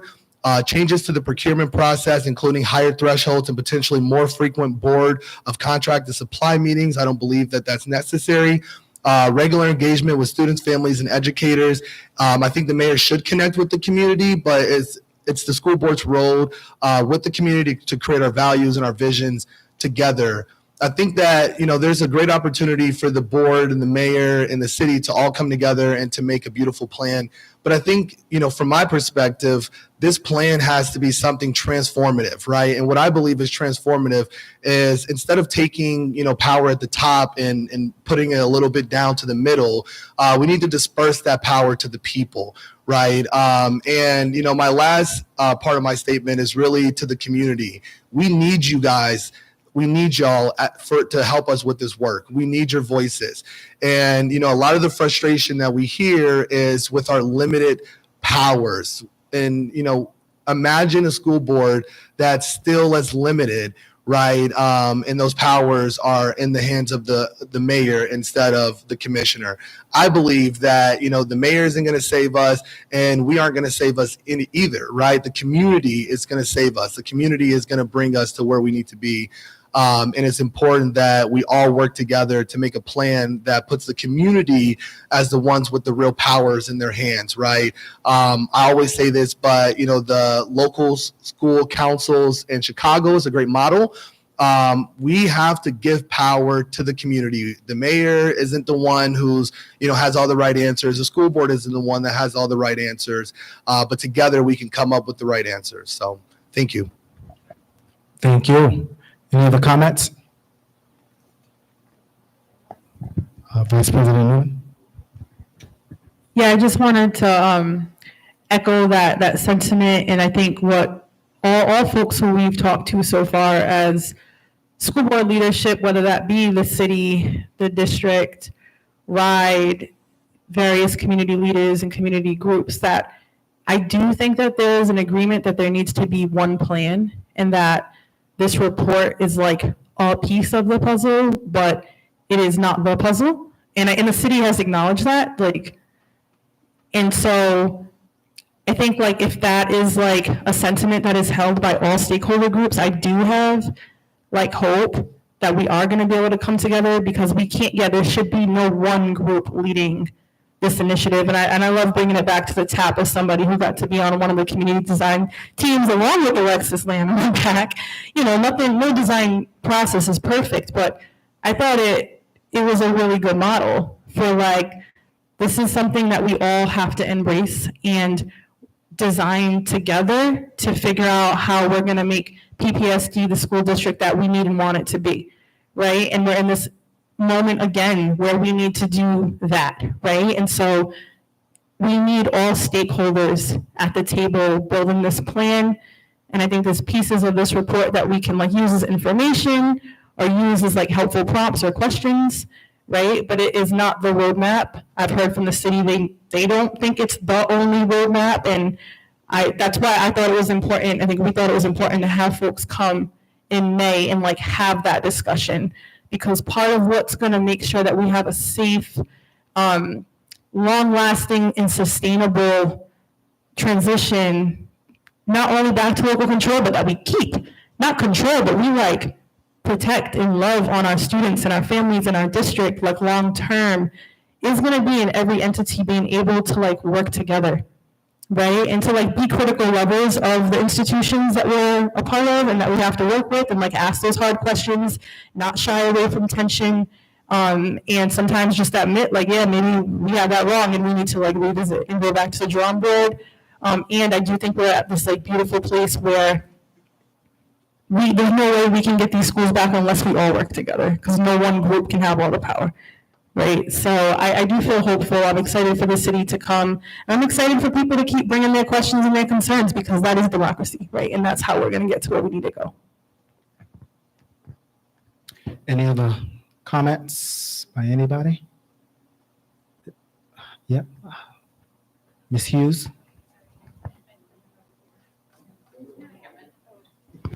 Just really briefly to build on Vice President Newman's comments just now about the design process model of the turnaround action plan because of that community design team. One way to bring together some of the things we've talked about tonight, I'm really excited about this timeline that we just approved prior to this discussion item around working our school board work and the superintendent, the whole governance team's work with Council of Great City Schools. In that timeline, I'm not sure if it's posted online yet, but I'm sure we'll have it up shortly. I think that the community might be really excited to see that there are pieces in there that will echo a little bit more of that collective design process, because it's going to include lots of listening out in our communities. It's going to be lots and lots of work for me and my colleagues. I'm excited about that. Hearing directly from folks, and then being able to kind of set our goals based on what we're hearing today. I think the TAP is a wonderful guiding document now, but it also was developed in 2019, 2020, and I'm really excited for this opportunity to work with all of you and work with all of you out here to be able to revisit that in that same spirit, hopefully, and move forward and work together. So, and I know that, and I do want to echo that, there are some pieces in this report from the city that can be helpful and can be a new way of approaching this work. But we absolutely have to work together and make sure that when we're talking about decisions related to educational decisions, that we're listening to the experts in that particular field and just trusting each other's expertise and working together. Thank you. Any other comments? Okay, I would say, one of the main things I want to echo is that everyone knows that I am definitely in favor of the schools coming back And, I want to make sure that, I campaigned on it. Not only did I campaign on it, I've been public about it. But I want to make sure that when they come back to something that is actually going to be beneficial. And we all know, and we've had conversations with the city, they know that that's going to take a collaborative effort. And I just want to let the community know that, I will not support any plan that doesn't have any involvement from all of you. So I think that that's going to be definitely beneficial. I think by the mayor's office coming, hopefully at the next meeting to speak directly with the board will be in fact a first step to the bigger picture. I think there's more of a reality now that, yes, this is getting started and yes, this is real. We're getting ready to get our schools back. But we just want to make sure that the process of it is, unified and everyone buys into it. One thing that Rye did very well was putting together the turnaround action plan and getting community buy-in, because I would say, I'm going on my 5th year now being on the board.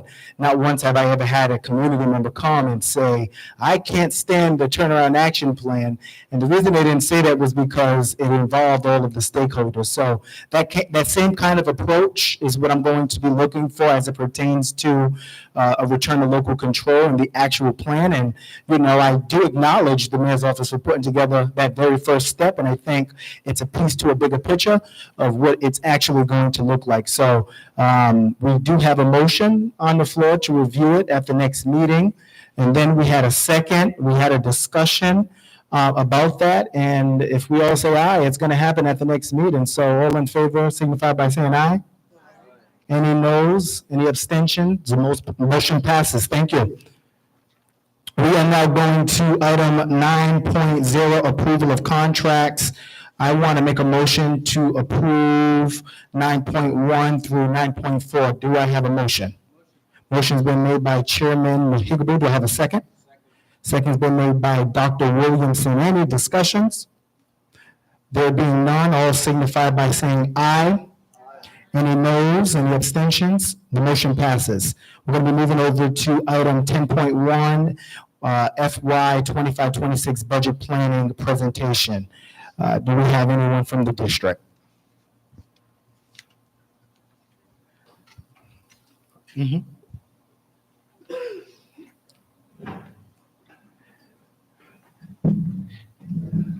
Thank you. Just please put your name in the record and you can get started. Thank you so much, President Stevenson, members of the school board. My name is Zach Scott, and I'm the Deputy Superintendent of Operations, and I'm joined here by Chris Patisi, our Executive Director of Finance. What you'll see here is a presentation we also gave to the Finance Committee, and it follows the kind of sequence of budget planning we've done with the board in the past. So just to orient folks, to what that means, we've come typically in front of the board in April to share our kind of overall plan for our budget for the upcoming school year. That includes a lot of context, some kind of broad changes impacting expenses and revenues, our plans to balance our budget for next year, and then we'll come back with you in May to have that detailed line-by-line budget of all the positions and expenses in the district. So today, we'll provide that context and overview, and then we'll be back with you next month to do a deeper dive into our detailed budget.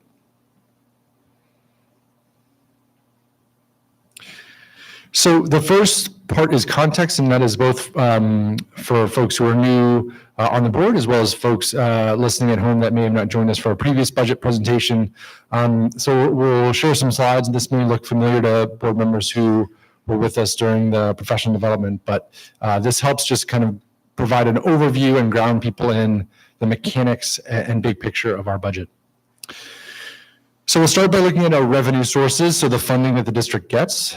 The vast majority of that is our local budget, which is the budget we always, kind of the focus of our expenditures, but also what we review with the school board. It is all ongoing operational expenses for basic educational needs.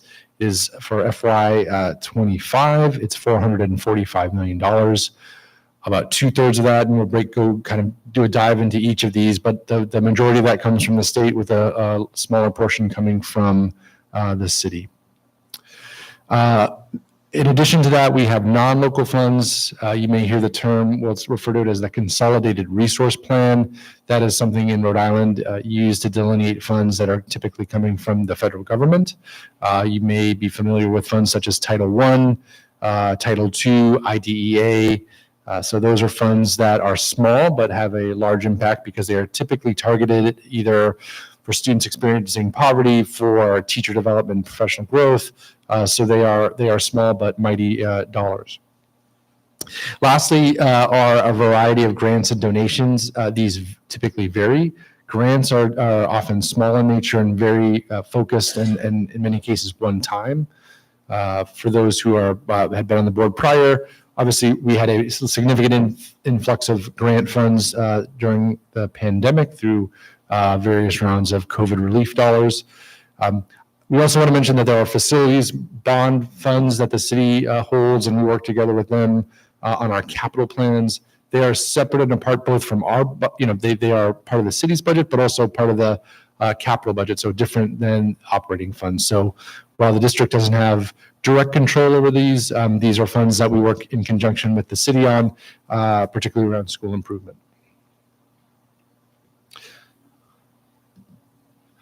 So to dive into a few areas of our sources of revenue, again, we'll spend most of our time talking about our local budget, our biggest source of funds. Again, like I mentioned, about $300 million of that comes from state aid. It is driven by average daily membership. So average daily membership, if you think of enrollment as a snapshot in time, if you were to take a picture of all the students in our schools and counted them up, that would be our enrollment. Average daily membership is slightly different in that it factors in the length of time a student has been enrolled in the district. So if a student's enrolled for the full year, they essentially count as a full student. If a student's only been enrolled for half the year, they count for a smaller portion. In addition, districts receive additional funding for free students that are experiencing poverty based on factors related to free and reduced lunch. And most recently, there have been additions to the state aid formula that includes funding for multilingual learners in the funding formula. I should mention that the average daily membership is adjusted based on planned charter seats for the coming year. So that is when you look towards next year, it's based on enrollment for this year, factored based on additional charter seat openings. City aid, obviously a significant point of discussion with this board over the past few years, and we'll share what this looks like for this coming year. But it is typically based on a district's or municipality's maintenance of effort. That is different under the Crowley Act and requires the city to increase funds at a certain rate. And this past year we did come to an agreement, settlement agreement on this amount for the city, and so we do have a lot of clarity both on this current year as well as upcoming fiscal years on the city's contribution. The last pocket, you see it as other. Some of the major sources of funds here are Medicaid, so we receive Medicaid reimbursement for providing services to students, as well as some indirect costs, so that's to account for grant funds and the maintenance of those grant funds. So that's the revenue side with a deeper dive into our local budget. We'll now look at kind of the expense side. So there's a number of different ways we classify our budget, and one of the ways we'll do that next time is using the Uniform Chart of Accounts, which is required by the state of Rhode Island to categorize expenses. That provides you kind of one snapshot into how our budget breaks down and will break down for next year. But what we have here is kind of an overview or a schematic way of thinking of our local budget. And what you have here is the breakdown for this past fiscal year. So we'll kind of break it down into chunks and then do a kind of a deeper dive into those chunks. And again, I apologize for those who have seen this before, but for those who are new, I think it's incredibly helpful to understand the basic mechanics of our budget and how we spend our money. So the first kind of slice we'll do is our out-of-district budget and our in-district budget. So obviously, like I said, our local budget in FY24 in this case was $429 million. A portion of that is a kind of a pass-through to cover expenses that support students from Providence going to other school settings. So in this case, that could include charter or private schools, state-run schools like the Met and Davies. It could include going to a CTE program in another district, as well as tuition for special education placements out of district. So that is an amount of money we are in many cases obligated, certainly in the case of charter and state schools. Once students enroll in another school, we are obligated to pass those funds through. And so that is an amount out of that 429 that we really don't, as a district, have a tremendous amount of control over. The remaining portion we've then broken down into centrally based costs and school-based costs. So you'll see of that, those two buckets, the vast majority of our expenses go to our schools, with a smaller portion going to centrally based costs. To do a deeper dive into those school-based costs, like many districts across the country, we are a people organization, and so the vast majority of our expenses go to salaries and benefits. In this case, you'll note that amount is 85%, and that covers the salaries of our teachers, school-based staff, as well as benefits. One thing I will note, just for those who are curious, the benefits number is something that is fairly, in terms of the the amount of benefits versus salary, is pretty consistent to what we see in Rhode Island. But in Rhode Island, there is a fairly high benefit cost compared to other places. So that above and beyond just salaries, the benefits cost is a significant expenditure for the district.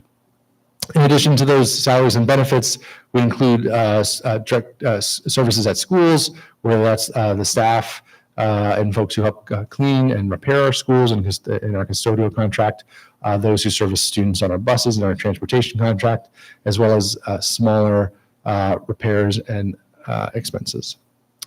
And then lastly, you'll see supplies and capital equipment.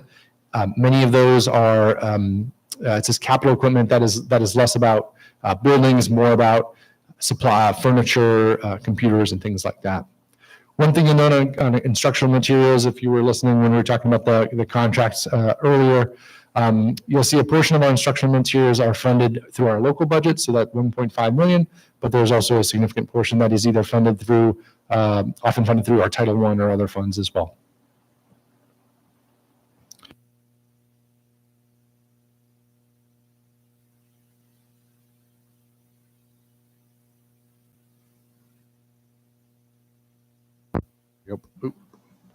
Hold on. There we go. Sorry. So now looking at our central office budget, what you'll see again, salaries and benefits take a portion.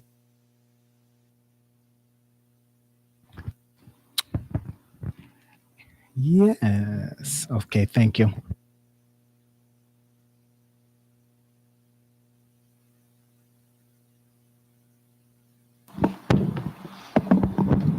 Thank you, Martha. So a portion of that is for salaries and benefits, but there are other centralized expenses like utilities, insurance and services, and other centrally purchased equipment and supplies. So it gives you just kind of an overview of our budget and what the main driver of our expenditures are. When we think of the budget planning process, we always focus our priorities around our TAP. So you'll see the 3 pillars and the 4th efficient district systems pillar, and those are what we use to both drive investments and both in terms of things we want to add as well as sustain. So we always prioritize that. We also have the reality, like many districts, of rising student needs that we continue to see post-pandemic. And so there are both things that are important to do and things that we are required to do as a school district that requires additional funding. So as student need rises, obviously the funding, the funding is increases as well to support those students. And then lastly, as we're making investments and prioritizing rising student need, we always want to make sure we are planning for long-term sustainability and having a budget that will sustain for years to come. So what I'll talk about here are some high-level priorities for this year, and we will, when we get to the later slides, talk about what this means in terms of dollars and cents. But the first is when we, again, the prior slide talked about sustaining TAP-aligned investments. So I'll mention a few, and we'll talk more about the impacts to the budget in the coming slides. The first is on focusing on student-facing interventionists in response to seeing positive student outcomes in schools with the staffing model. So over the past few years, we've had schools that have had either instructional coaches or academic interventionists. And if you think of an instructional coach as an individual who's often working directly with other teachers, coaching, providing support, leading professional development, doing critical things like helping to roll out our new curriculum. And at the same time, we have seen schools have added interventionists. So if you think of, easiest for me to picture an elementary school you have a classroom teacher, and then you may have an interventionist who works with a small subset of students outside of in a small group setting versus in a large group setting. And so over the past few years, as we've seen those rules in place, our team did some analysis to understand what the potential impacts were to student outcomes. And one of the things they found most recently was that while all the roles that people were performing are valuable, we started to see some fairly significant impacts to student outcomes when it came to schools with math and reading interventionists. And I think the theory here is one of the things we've noted out of the pandemic is not only just dramatic increases in student need, but also a significant kind of broader variation in the number of students in terms of where they are performance-wise coming into our classroom. So the need to actually differentiate has always been important. You can ask any of our teachers, but that need has become increasingly important as we've had just students coming in at all different levels beyond what we kind of normally have seen. So what that's led to is the district has prioritized, typically through Title I, has funded a instructional coach for every school, and then schools through their discretionary funds were able to purchase other positions. In this coming year, our plan is to support one interventionist at each school based on the academic outcomes that we've been seeing. Another investment at the secondary level was to support our multilingual learners to better access career, technical, and electives. So we are fortunate in that many of our high schools are implementing strong redesign plans, and many of those redesign plans involve either career technical programming or enhanced electives, both to provide more engagement and to increase student learning. And while I'm not a scheduling expert, from my colleagues, I've learned a great deal about some of the limitations of a schedule where many of our multilingual learners or all of our multilingual learners require additional English language development supports. And when you run a 6-period schedule, the ability to offer robust and comprehensive electives can be challenging. And so the switch this year was that some schools were already doing this, but we transitioned all of our high schools to a 7-period schedule so that our multilingual learners would have better access to electives and career technical education. So that, when you do that, it leads to additional staff and, again, an investment we think is important for our students. Around engaged communities, over the past few years, for those who have been with us, we have significantly increased our investment in translation and interpretation services. That was part of our DOJ settlement, but also something we firmly believe is important to serve our families and students effectively. This is we rebid that contract, and we believe we have better pricing, but we will continue to sustain that investment even as we exited the Department of Justice agreement. Talking next about rising student need. Over the past few years, we've seen tremendous growth in the number of students needing that are differently abled, requiring significant additional supports, particularly at our early childhood years.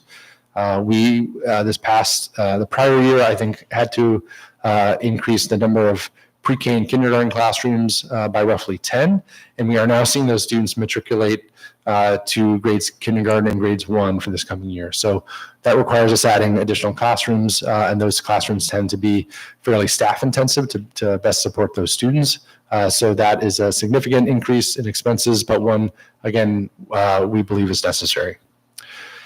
Similarly, we will sustain our increase in pre-K screening and evaluation teams. That's an investment we made over the past few years to an area that had not been served particularly well over the past decade or so.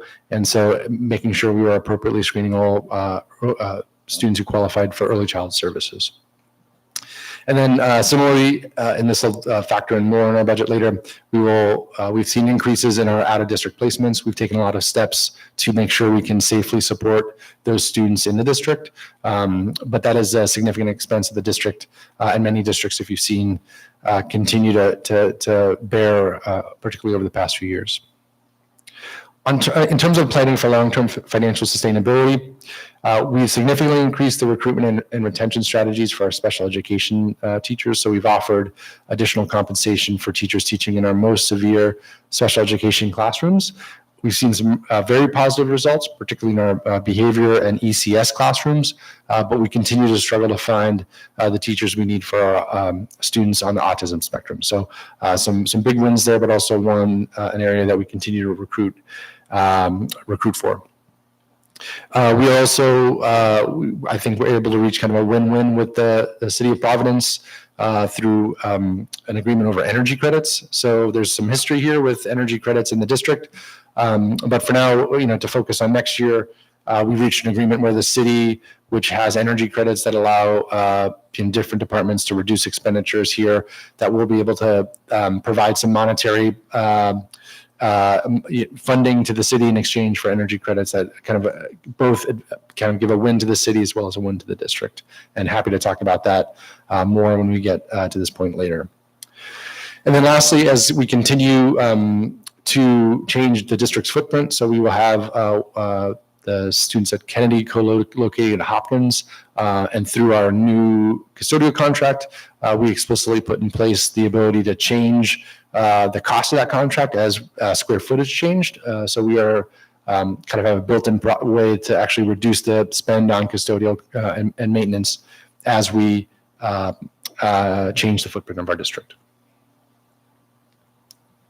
And I'll go through a few more slides, and then I'll pause after the kind of context section concludes before we then dive into kind of the meat and potatoes of some of the next year planning. So student-based budgeting, again, familiar for those who have been with us, but I'll give a quick kind of refresher for what this is. So this is a process where we kind of think of student-based budgeting as having two main goals. One is, and frankly most importantly, is making sure we're allocating funds to schools based on student needs rather than just on counts of staff, and differentiating and providing additional funding for students who have additional needs. It also often can provide schools with more choice over the positions at their schools. So the student, instead of being allocated staff, schools are able to choose and select the positions they'd like at their school. I will spend a moment on this because I know it came up a little bit in public comment when we talked about student-based budgeting. So again, a lot of the focus here is on making sure with the fixed amount of money we have, we are allocating it to schools so that schools that either have higher needs or higher student populations receive additional funding. So while that is important, it is true that while schools often then allow schools to make more decisions around their budget, a lot of what a school has to do in terms of their budget is in many ways fixed. So just as you think of, if you walk into a school, every school needs a principal, a nurse, a clerk, classroom teachers. You need to have the right number of curricular supplies. You need the contractually required or statutorily required staff to support your differently abled students, your multilingual learner students. So when we say that students or school principals have autonomy over their budget, that often comes with a lot of basic expenses that they need to use their budget to provide. It also is done when they do their budgets. We then have deep reviews with all of our leadership team and members of various departments like special education and English language learners to make sure that that budgets are aligned both with what we know leads to strong student outcomes, but what is also required for compliance purposes, particularly when it comes to targeted student populations. And then last slide before I pause for a moment is just, again, a little bit of a timeline of where, how this process works. The top blue bars you'll see kind of focus out, because I think it's important to think of the budget in a way of information gathering. So it would always be, there's always this trade-off we have between making decisions really early, but doing so with very limited information. And so our goal here is to always make decisions as we gather more information. Then hopefully by the end, we have enough information to make decisions. And one of the important points we'll make tonight is we have some trade-offs we have to make for this coming year. And we think we've set ourselves up well to do that. But it's always a challenge when the information we have, we don't have the full information about our budget until very late in the year. So what that means is we typically know in October what our enrollment is, and what our early revenue and expense expenditures are. We then get updates in January and March and have a better sense of what those are, but will not kind of fully know those until June when the General Assembly passes their bills. And so that's why we have this budget process that typically in the schools begins in January and February. We then work to finalize that over the coming months and then are with you in April and May. So that was a lot. And I'll pause on the overview section before we talk and get into some of the details of our planning for next year. Any questions?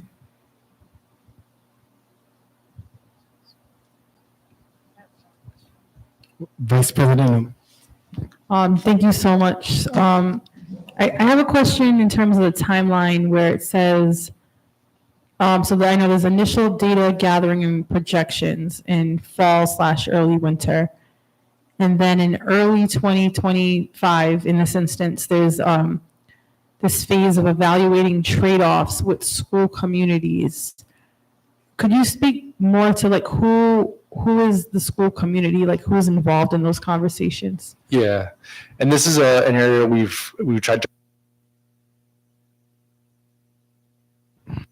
The mic doesn't like you. I'm putting it to sleep, I think. So it's a. Can we have another mic? Wait, sorry, it might be back on. I think it's dead.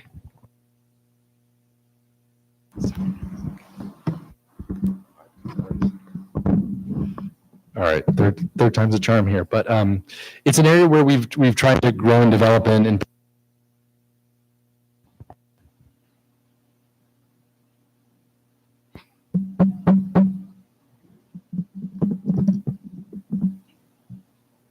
all right, an area we've tried to grow and develop in part because.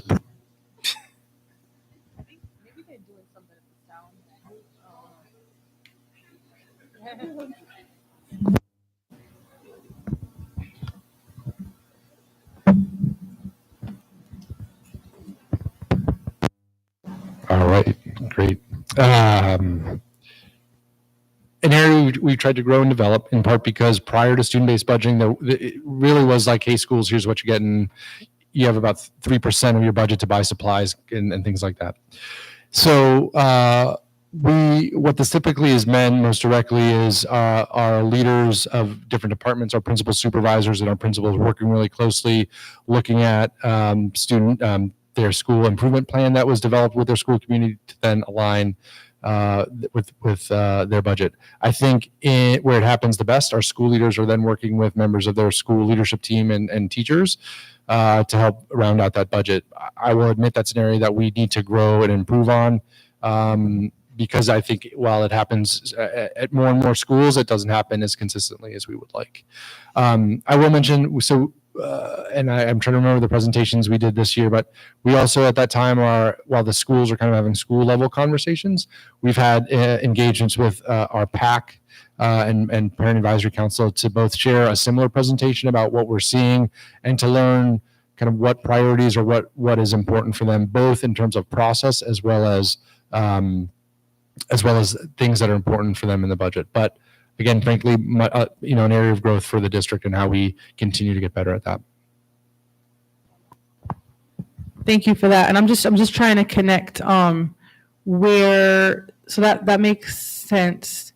I'm wondering like, where do non-renewals like get decided in the budgeting process? Like, is that something that is like separate from the normal like participatory, school-based budgeting process, or is that like inclusive? Like, does that get decided during this process?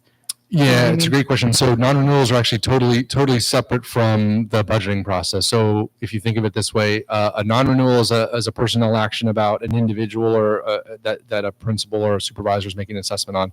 That is different than a budget, which says we need 3 math teachers or 4 English teachers. So it's one's really a budget process, one's an HR process. So there are, if positions are eliminated, that can lead to layoffs and other things that would happen in the future, or displacements. But those are different than non-renewals, which are based on the ones that were here in March were for performance-based reasons. So not eliminating a position, but about a personnel action.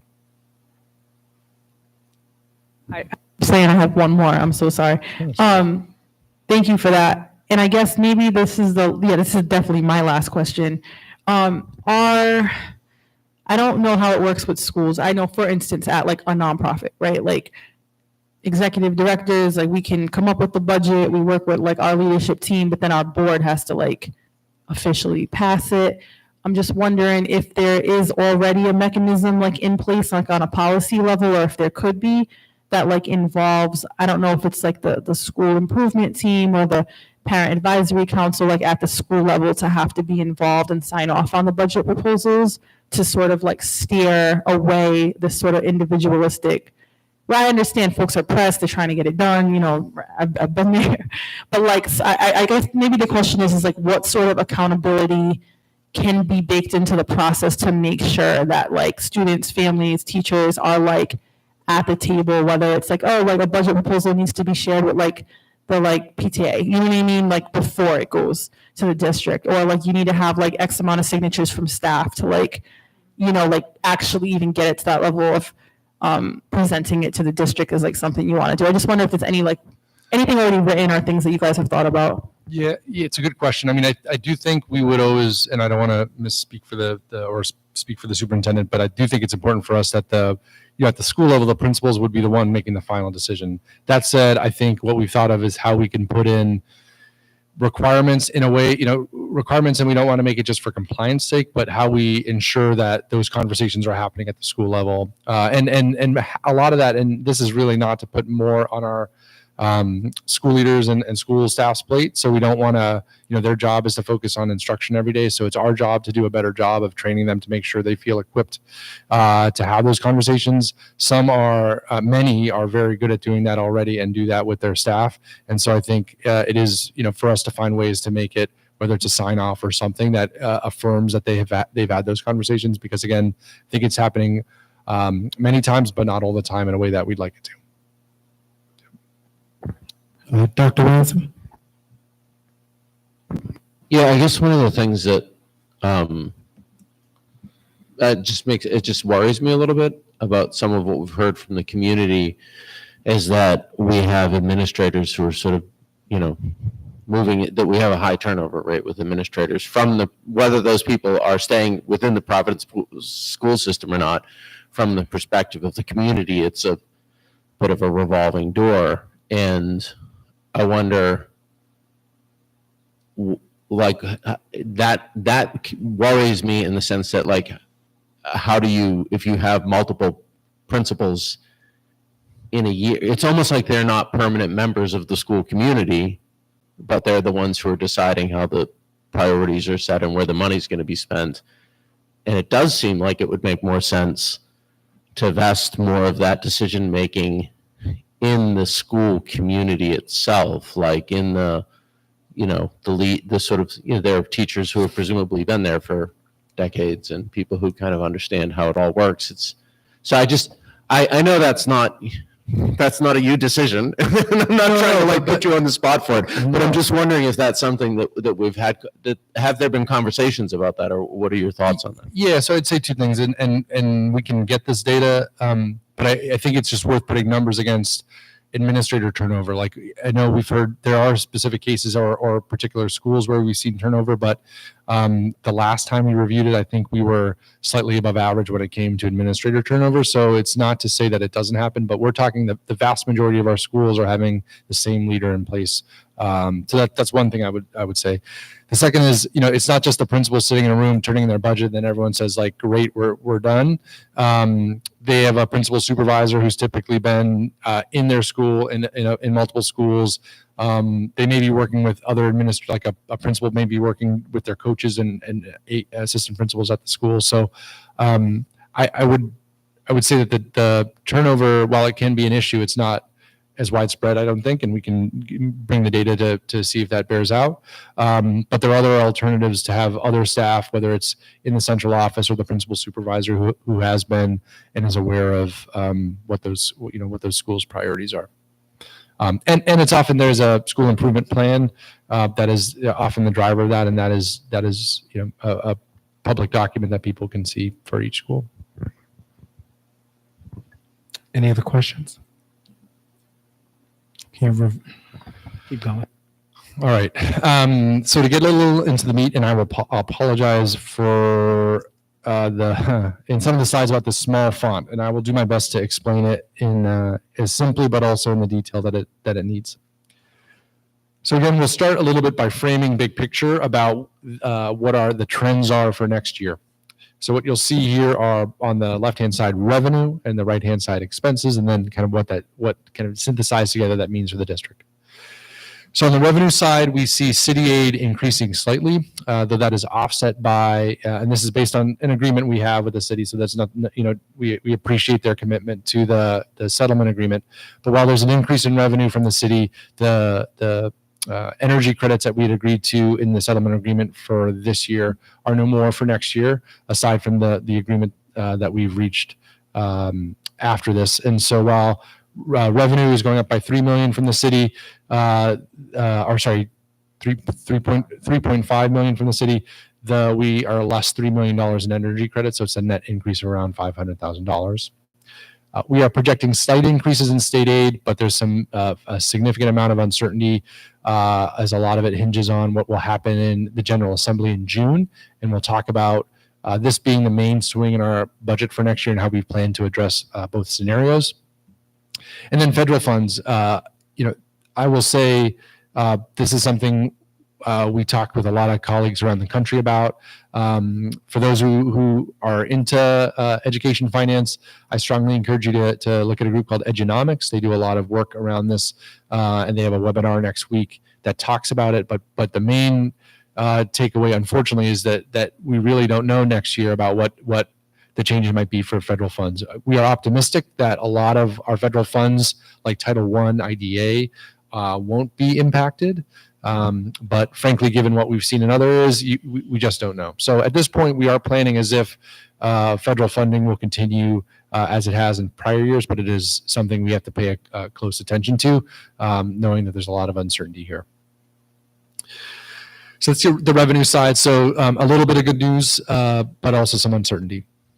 On the expense side, we see standard expense growth. So when you think of anyone, your household budget, the things you buy, the people you pay go up each year. And so even a 2 or 3% increase, on a $450 million budget equates to a $9 to $13 million increase just to have basic kind of cost of living increases. So that is something we know about, we are prepared for, but it is what a small percent is actually a lot of money in when it comes to real dollars.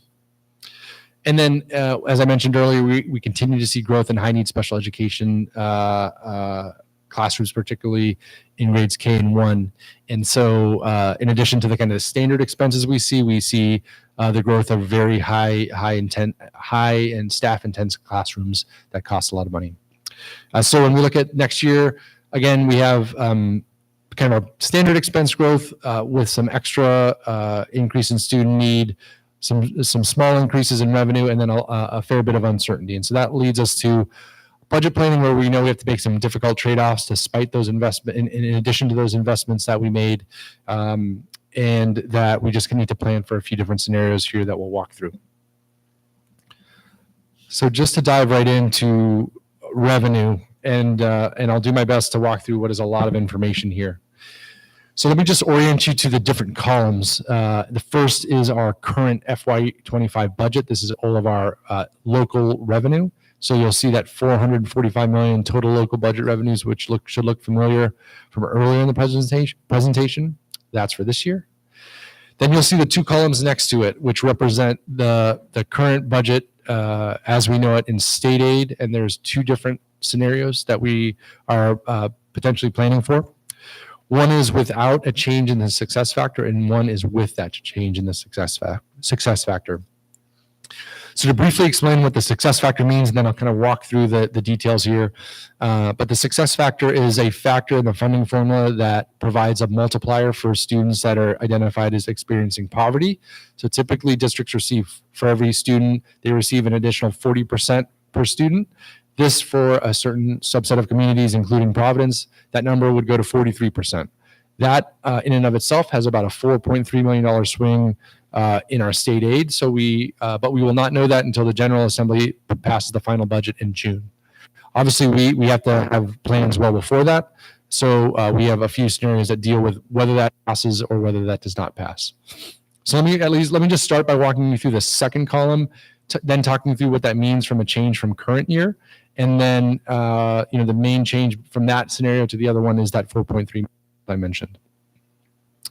On the funding formula and state aid, we see actually a projected slight decline in state aid of around $750,000, while our some of that has to do with while we've seen some increase in the amount of high-cost special ed categorical funding, we have seen declines in there was a transition fund that districts would receive if they were to lose students as to charters or to just general enrollment declines. And so that number from last year to this year is projected to go down. And so that yields all in terms of state aid, a roughly $750,000 decrease. When we look at city aid, again, that's up about $3.5 million. Again, at the same time, we are seeing about a $3 million increase in expenditures, a slight decrease in indirect costs. So all in, that leads to a roughly a $2.5 million revenue increase in our local budget as our starting gap. Important to mention, and we'll talk about this in a few slides, but that is our budget as kind of publicly shared now. We do anticipate receiving additional state aid when what's called March data updates are finalized. So this is based on October enrollment. As a district, we typically gain students over the course of the year, and so our enrollment goes up. And so we have a high level of certainty that we will see additional funds in March that factors into our budget planning. So again, this kind of base case is a $2.5 million increase with a potential for another $4.2 million if that success factor passes. And then obviously we will factor in potential revenue increases that come as enrollment increases come in. Any questions on the revenue projections? Okay. Please. Yep. Teams. Sorry, last mic standing.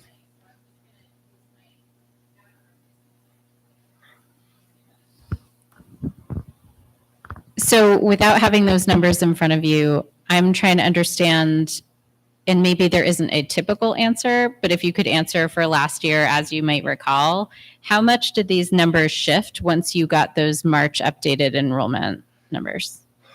I don't know that exactly, and it was a little odd because last year they also changed the funding formula after the fact for categorical. But what was actually hopefully a more assuring answer is we know what our enrollment is, we know what our free and reduced lunch is, so we've projected, I think, we'll see in a few slides, 8.7 million, which we are almost certain that will come. So it is formula driven. So absent some change in the formula, we are highly confident that it's going to be that number. What we've heard from RIDE is they're still trying to update and then frankly get as many students who qualify for free and reduced lunch. So there's a chance we see that number go up slightly, but we're projecting north of $8 million to get in March. And that's as we walk through our plans to balance, that is factored into it. Thanks. Part of the reason I'm asking that is because I don't want to go backwards in our agenda here, but I know there's been some discussion around the timeline when we return to local control for aligning the PPSD budget process with the city's budget process. And right now they're very misaligned, and that's problematic for all of you on all sides, right? Like both for the city and for the district to be able to match those up. And so what I'm seeing in these slides is that part of the issue here is that the state's timeline is so different, and that has such an outsized impact on our budget. Would you say that that's an accurate? I would agree. I would agree. I think it is unique in a good way this year that both the city and the district have absolute certainty about funding. So there's no questions in terms of city aid. So that's actually like a known in when it's typically not a known. So it is a challenge, and I can't speak. I know probably to some extent the city has challenges too with projecting revenue, but I don't know if it's in the same way we do. But it does, that is that trade-off about the longer you wait, the more information you get. And so that can be a good thing. And so my hope is that whenever the process to return comes back, we have an honest discussion about, and, having worked with their team there, I'm hopeful they would understand that we can make decisions early. But if you make decisions early and you have to kind of take a conservative approach, that might mean you are cutting and then adding back, which, you have to do sometimes, but it's also, it hurts you in hiring, it hurts you in planning, and it's not a thing we want to do. So we look forward to talking with them and kind of, and I think as we've had some of these discussions with them, they understand the challenges, and we hope they take that into account and realize that there's a way that we can, have a timeline that works for everyone. And just to clarify, I think the city's extremely valid concern is that they're trying to balance their bigger budget overall. And right now with the settlement, that gets us through this year and next school year, I think.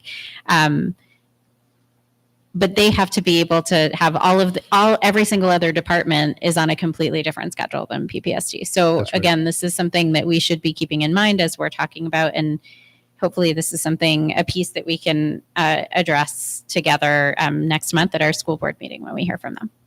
Thanks. Thank you. Any other questions? All right. So this is a kind of the way we've talked through this in the past years, and so hopefully it's instructive for this group as well. But we kind of want to think through, okay, if we just kind of stood still, we made no changes to our budget aside from what we know in terms of revenue and what we know in terms of basic expense increases, what would be our starting gap? And a starting gap is not a real gap. It's just kind of that exercise again of rolling everything forward without making additions and reductions. Where would we have to start, and then what would we need to do to close our gap? So the revenue work we've already done, that's that $2.5 million we mentioned on the last slide, and that's how much we would expect in that base case without the March updates, without the success factor increases, would be our starting revenue increase. And again, just in terms of like scope of how big that is in a district with a $450 million budget, 2 or 3% is $9 to $13 million. That's not a lot of revenue in terms of an increase just to meet your basic costs. In starting expense increases, what you see here are salaries prior to any reductions. So that's either staff that are being added because of those some of the kind of classrooms rolling up, or cost of living increases that we would have for any of our collective bargaining agreements or non-union staff. Benefits increases, and that's something we work closely with the city on as they help manage benefits for each department. LEA contribution to public schools of choice. This is the amount we would anticipate increasing our expenditures in terms of the amount that comes in that then gets passed through to charter schools.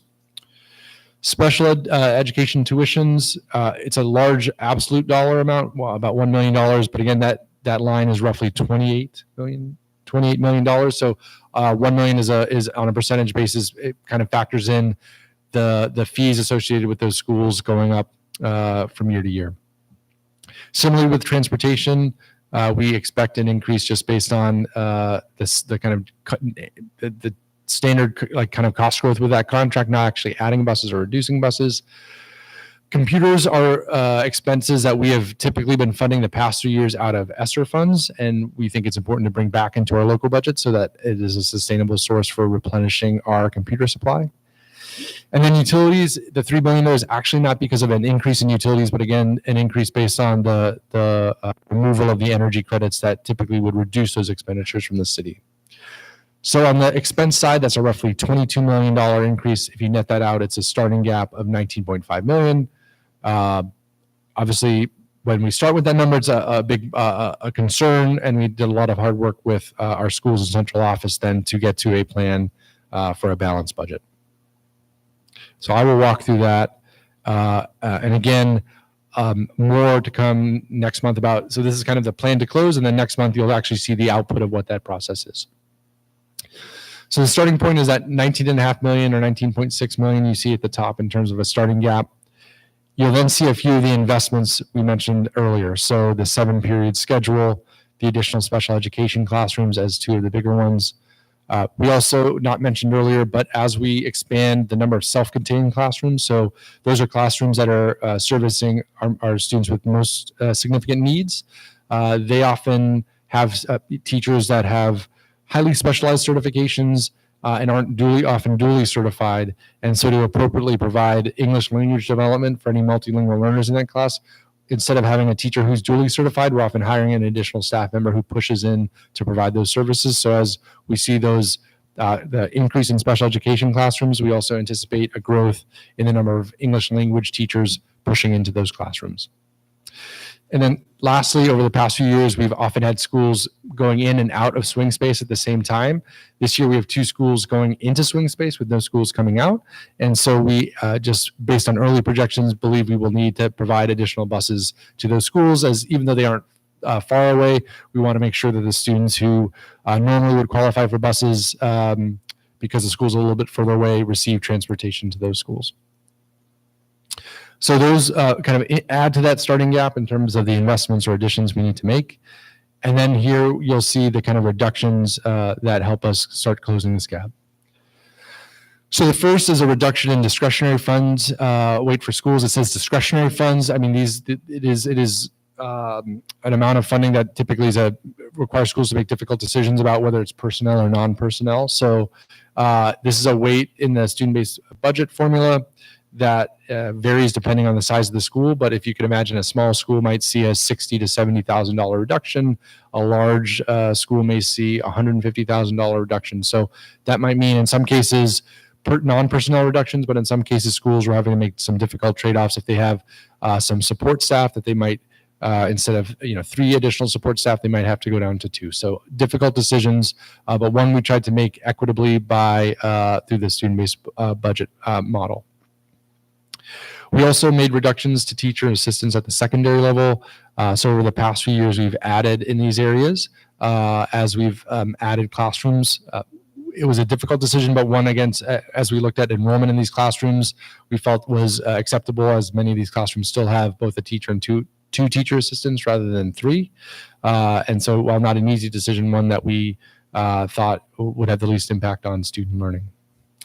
We then are anticipating some reductions in facilities and utilities based on moving Kennedy to Hopkins temporarily. Technology reductions, I think we showed on the other slide, an increase in the technology line. Here we have found one-time funds that help support our technology purchases, so we will not have to spend it out of our local budget. We then have some fringe benefit savings, moving services, attorney fees that as we looked at our budgeted expenditures this year and what we're actually trending towards, we felt comfortable lowering those expenditures. We also anticipate reductions in the central office and ultimately a special education building that we currently rent. We believe we'll be able to bring those students into district schools and reduce our rental fees there. So all in all, that helps decrease our gap from the roughly $20 million to roughly $16 million with those investments and reductions. Looking at the final plan to close. So the energy updates, that's the energy agreement that I mentioned, and that involves the district paying the city about $1.5 million in exchange for $3 million worth of energy credits, which is a net savings to the district of $1.5 million.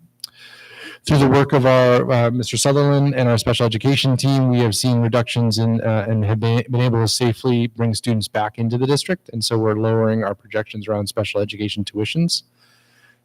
With the March data updates, we believe there'll be less students that they are projecting to attend charter schools for the coming year. And so that is both a revenue increase for the district, but also a reduction in the expenditures we pay out for that. And then we continue to see some good news on our fringe benefits. So although that's a smaller, another $3 million. And then the big change here is this roughly $8 or $9 million that we anticipate seeing in March aid. So we are fairly optimistic that it will only, if anything, be slightly better than that. We don't anticipate it being worse. We never want to jinx it. But we feel very confident knowing what our enrollment is, checking with RIDE, checking our free and reduced lunch numbers, that will allow us to make a significant dent in our budget gap. So that leaves us with roughly a $4.2 million remaining amount. And we kind of, again, this is based on a scenario where there's no increase in the success factor. So we then have kind of two paths to close. If the General Assembly passes this, the increase in the success factor, we will have a fully balanced budget. And similarly, if that doesn't happen, we will use our fund balance. So those are our kind of our reserves that we have as a district to close that gap. So we are optimistic and hopeful that there will be, that the General Assembly will pass this, or at least pass a portion of it. But even if they don't, we will be able to use our fund balance to cover that. We'd obviously like to keep fund balance into the future. It helps us, frankly, both plan for unforeseen circumstances, but also allows us to plan in circumstances like this, where we can essentially have an insurance policy in the event that bad news happens. As that goes away, if this were a scenario where we don't have these reserves, we would essentially have to cut and then add back if the General Assembly passes it. So the fund balance is incredibly important for us to really help smooth out any unforeseen circumstances or challenges that we have. So overall, that's our plan to close. And again, we'll share more, and you'll see the impact on the school level, on the department level, as we get into our budget next month. Last thing before I close, again, we are just closely watching our state aid and federal funds, and we anticipate more information on state aid, particularly in June. We look at things like our benefits and our special education out of district spending as it comes for this year to see how it will impact next year. We are in negotiations with each of our three bargaining units and are hopeful to reach agreement in the near future. But all those come with cost of living increases, and so we want to make sure we are planning for that. And as we come to agreement, we all have greater clarity about the impacts of those contracts. So to close, we'll be back with you in May, both at School Board Finance as well as at the full board meeting. And then I believe either at the end of May or in early June, we'll be with the City Council to discuss our budget. And then we'll have kind of final clarity after the General Assembly passes the budget in June. So with that, I'm happy to answer more questions that people may have. Any questions?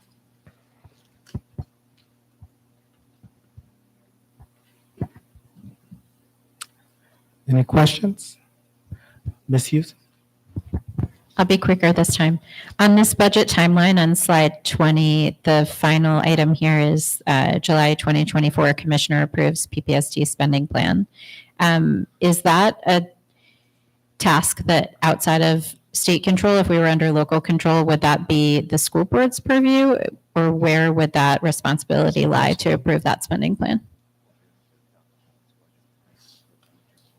All right, Chris can correct me here. So I think it would normally be the protocol would be the school board would essentially recommend a budget to the city council. City council would pass the overall budget inclusive of all city departments, including the school department. Is that right? Can I comment? I think the process, after I just had read it, that's why. I think the typical process would be the school board will approve the superintendent's recommendation. It then will get sent to the mayor. The mayor would have an opportunity to either veto what the school board had approved, but then the city council will ultimately make that final call or decision to either adopt it or not. Thanks. I'm kind of trying to help us think about, like, how are we doing things now and how do we get ourselves ready for that next step and understand how this timeline might change. So if possible, if it's not too much of a pain, when you come back and give us our updates in May, if it would be possible to cross-check that and maybe show us and the public on this slide how that might be different. I think that might be helpful and instructive for us collectively to understand how our role would evolve over time. That's great. Vice President Newman? Thank you so much. I'm trying it. I don't have the perfect question, but maybe I can go back and think about it for the next time we talk.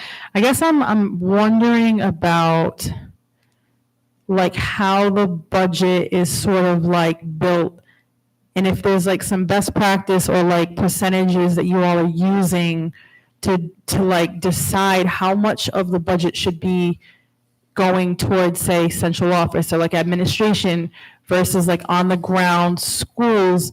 And check me if I'm wrong, but so like 326 million, there's 326 million like that go to school-based cost, right? And like 44 million towards like centrally based costs, right? Central office costs. But there's like 37 schools in the district. So I'm just trying to figure out like, yeah, like how are we making decisions around how much each school gets? How are we making decisions around how much folks are paid at the schools and then like at the administrator level? And like, what are our sort of like, that's a lot of questions. I don't expect you to answer them all. I'm kind of just having a stream of consciousness, but like, I'm just thinking a lot about wealth distribution. You know what I mean? And I'm thinking a lot about what are our ethics around how much folks are getting paid, like as like teachers and as like folks who are like administrators, and like, does it seem like things are a little out of whack in terms of like where the resources are going? I don't have an opinion on that. Those are just questions that I have. Yeah, I guess the main question is like, is there a sort of best practice around the ethics of like how wealth is distributed amongst like admin versus like school-based cost? It's a very good question. I think my honest answer is I think at a certain level, it depends on each community's like what they think is important. I think we have tried to look at, and so that's one part of it. The second is just doing this analysis, because I think what we found, sometimes it can be surprising, good or bad, when you do it. You're like, oh wow, I didn't realize with all these kind of micro decisions that they add up to something that actually is exactly what we wanted or is off the mark. So one of the things we have looked at is it's not necessarily solely a budget item, is the percent of staff that work in central office versus school. So that's one best practice, and I think it's somewhere between like 7 and 11%, if I remember. And last we were at like 8 or 9, so we were kind of in range, at least of what the figures were. I think some of it too is with student-based budgeting. We have weights that kind of tell us exactly how funds are being allocated, so we feel really good about why a certain amount of funding is going to this school versus that school. You know, I think it also tells us how much we then have a very clear amount of how much in total is being allocated schools for their discretion. So long-winded way of saying it varies, I think, community to community. We try to use a few benchmarks like this information when we put it together in part through a group called the district management group who helped us with student-based budgeting, had some good insights how it compared to other districts. So we just often trying to just look at what we have, how it compares to other districts, and if it's off in a way that is good or bad, does it make sense, or is it something that we accept? Sorry, following up on that. I mean, I know I come from a really radical space that I would never suggest PPSD, but we come from an ASU 20, like an equal pay model. I am not suggesting that. We're actually turning away from it for different reasons. But the thing I love about that model is that it has forced us as an organization to value everyone for the unique skill sets that they bring.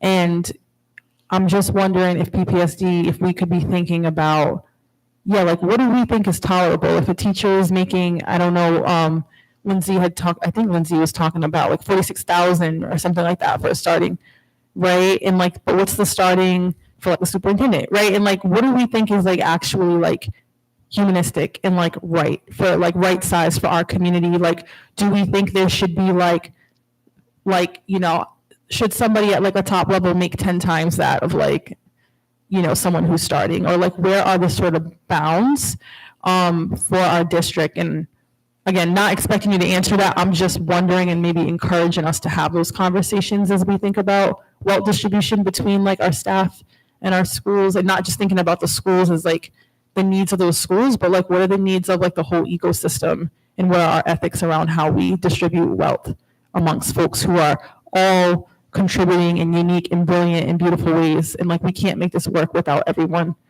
I'm going to stop because I'm tired, so I'm just going to keep ranting. So thank you. No, thank you. Any other questions? Thank you. Thank you. Thanks. We're going to move over to executive session 11.0. We're going to be tabling 11.1 executive session pursuant to Rhode Island General Law 42-46-4 and 42-46-5A1 personnel administrative non-renewals.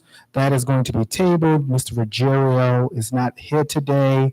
And then we are going to be going into 11.2. The board may seek to convene an executive session in accordance with Rhode Island General Law 42-46-5A2 to discuss litigation in Providence Teachers Union Local 958 versus in Helican Fonte Green and Dr. Javier Martinez, ride number 25-017A. This requires a roll call vote. Clerk, can you please call the roll?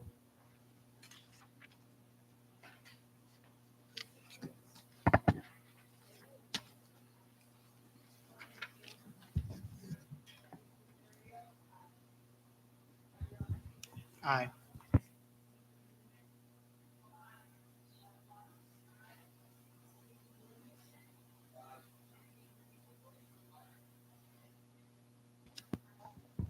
All right, we've entered executive session. Thank you.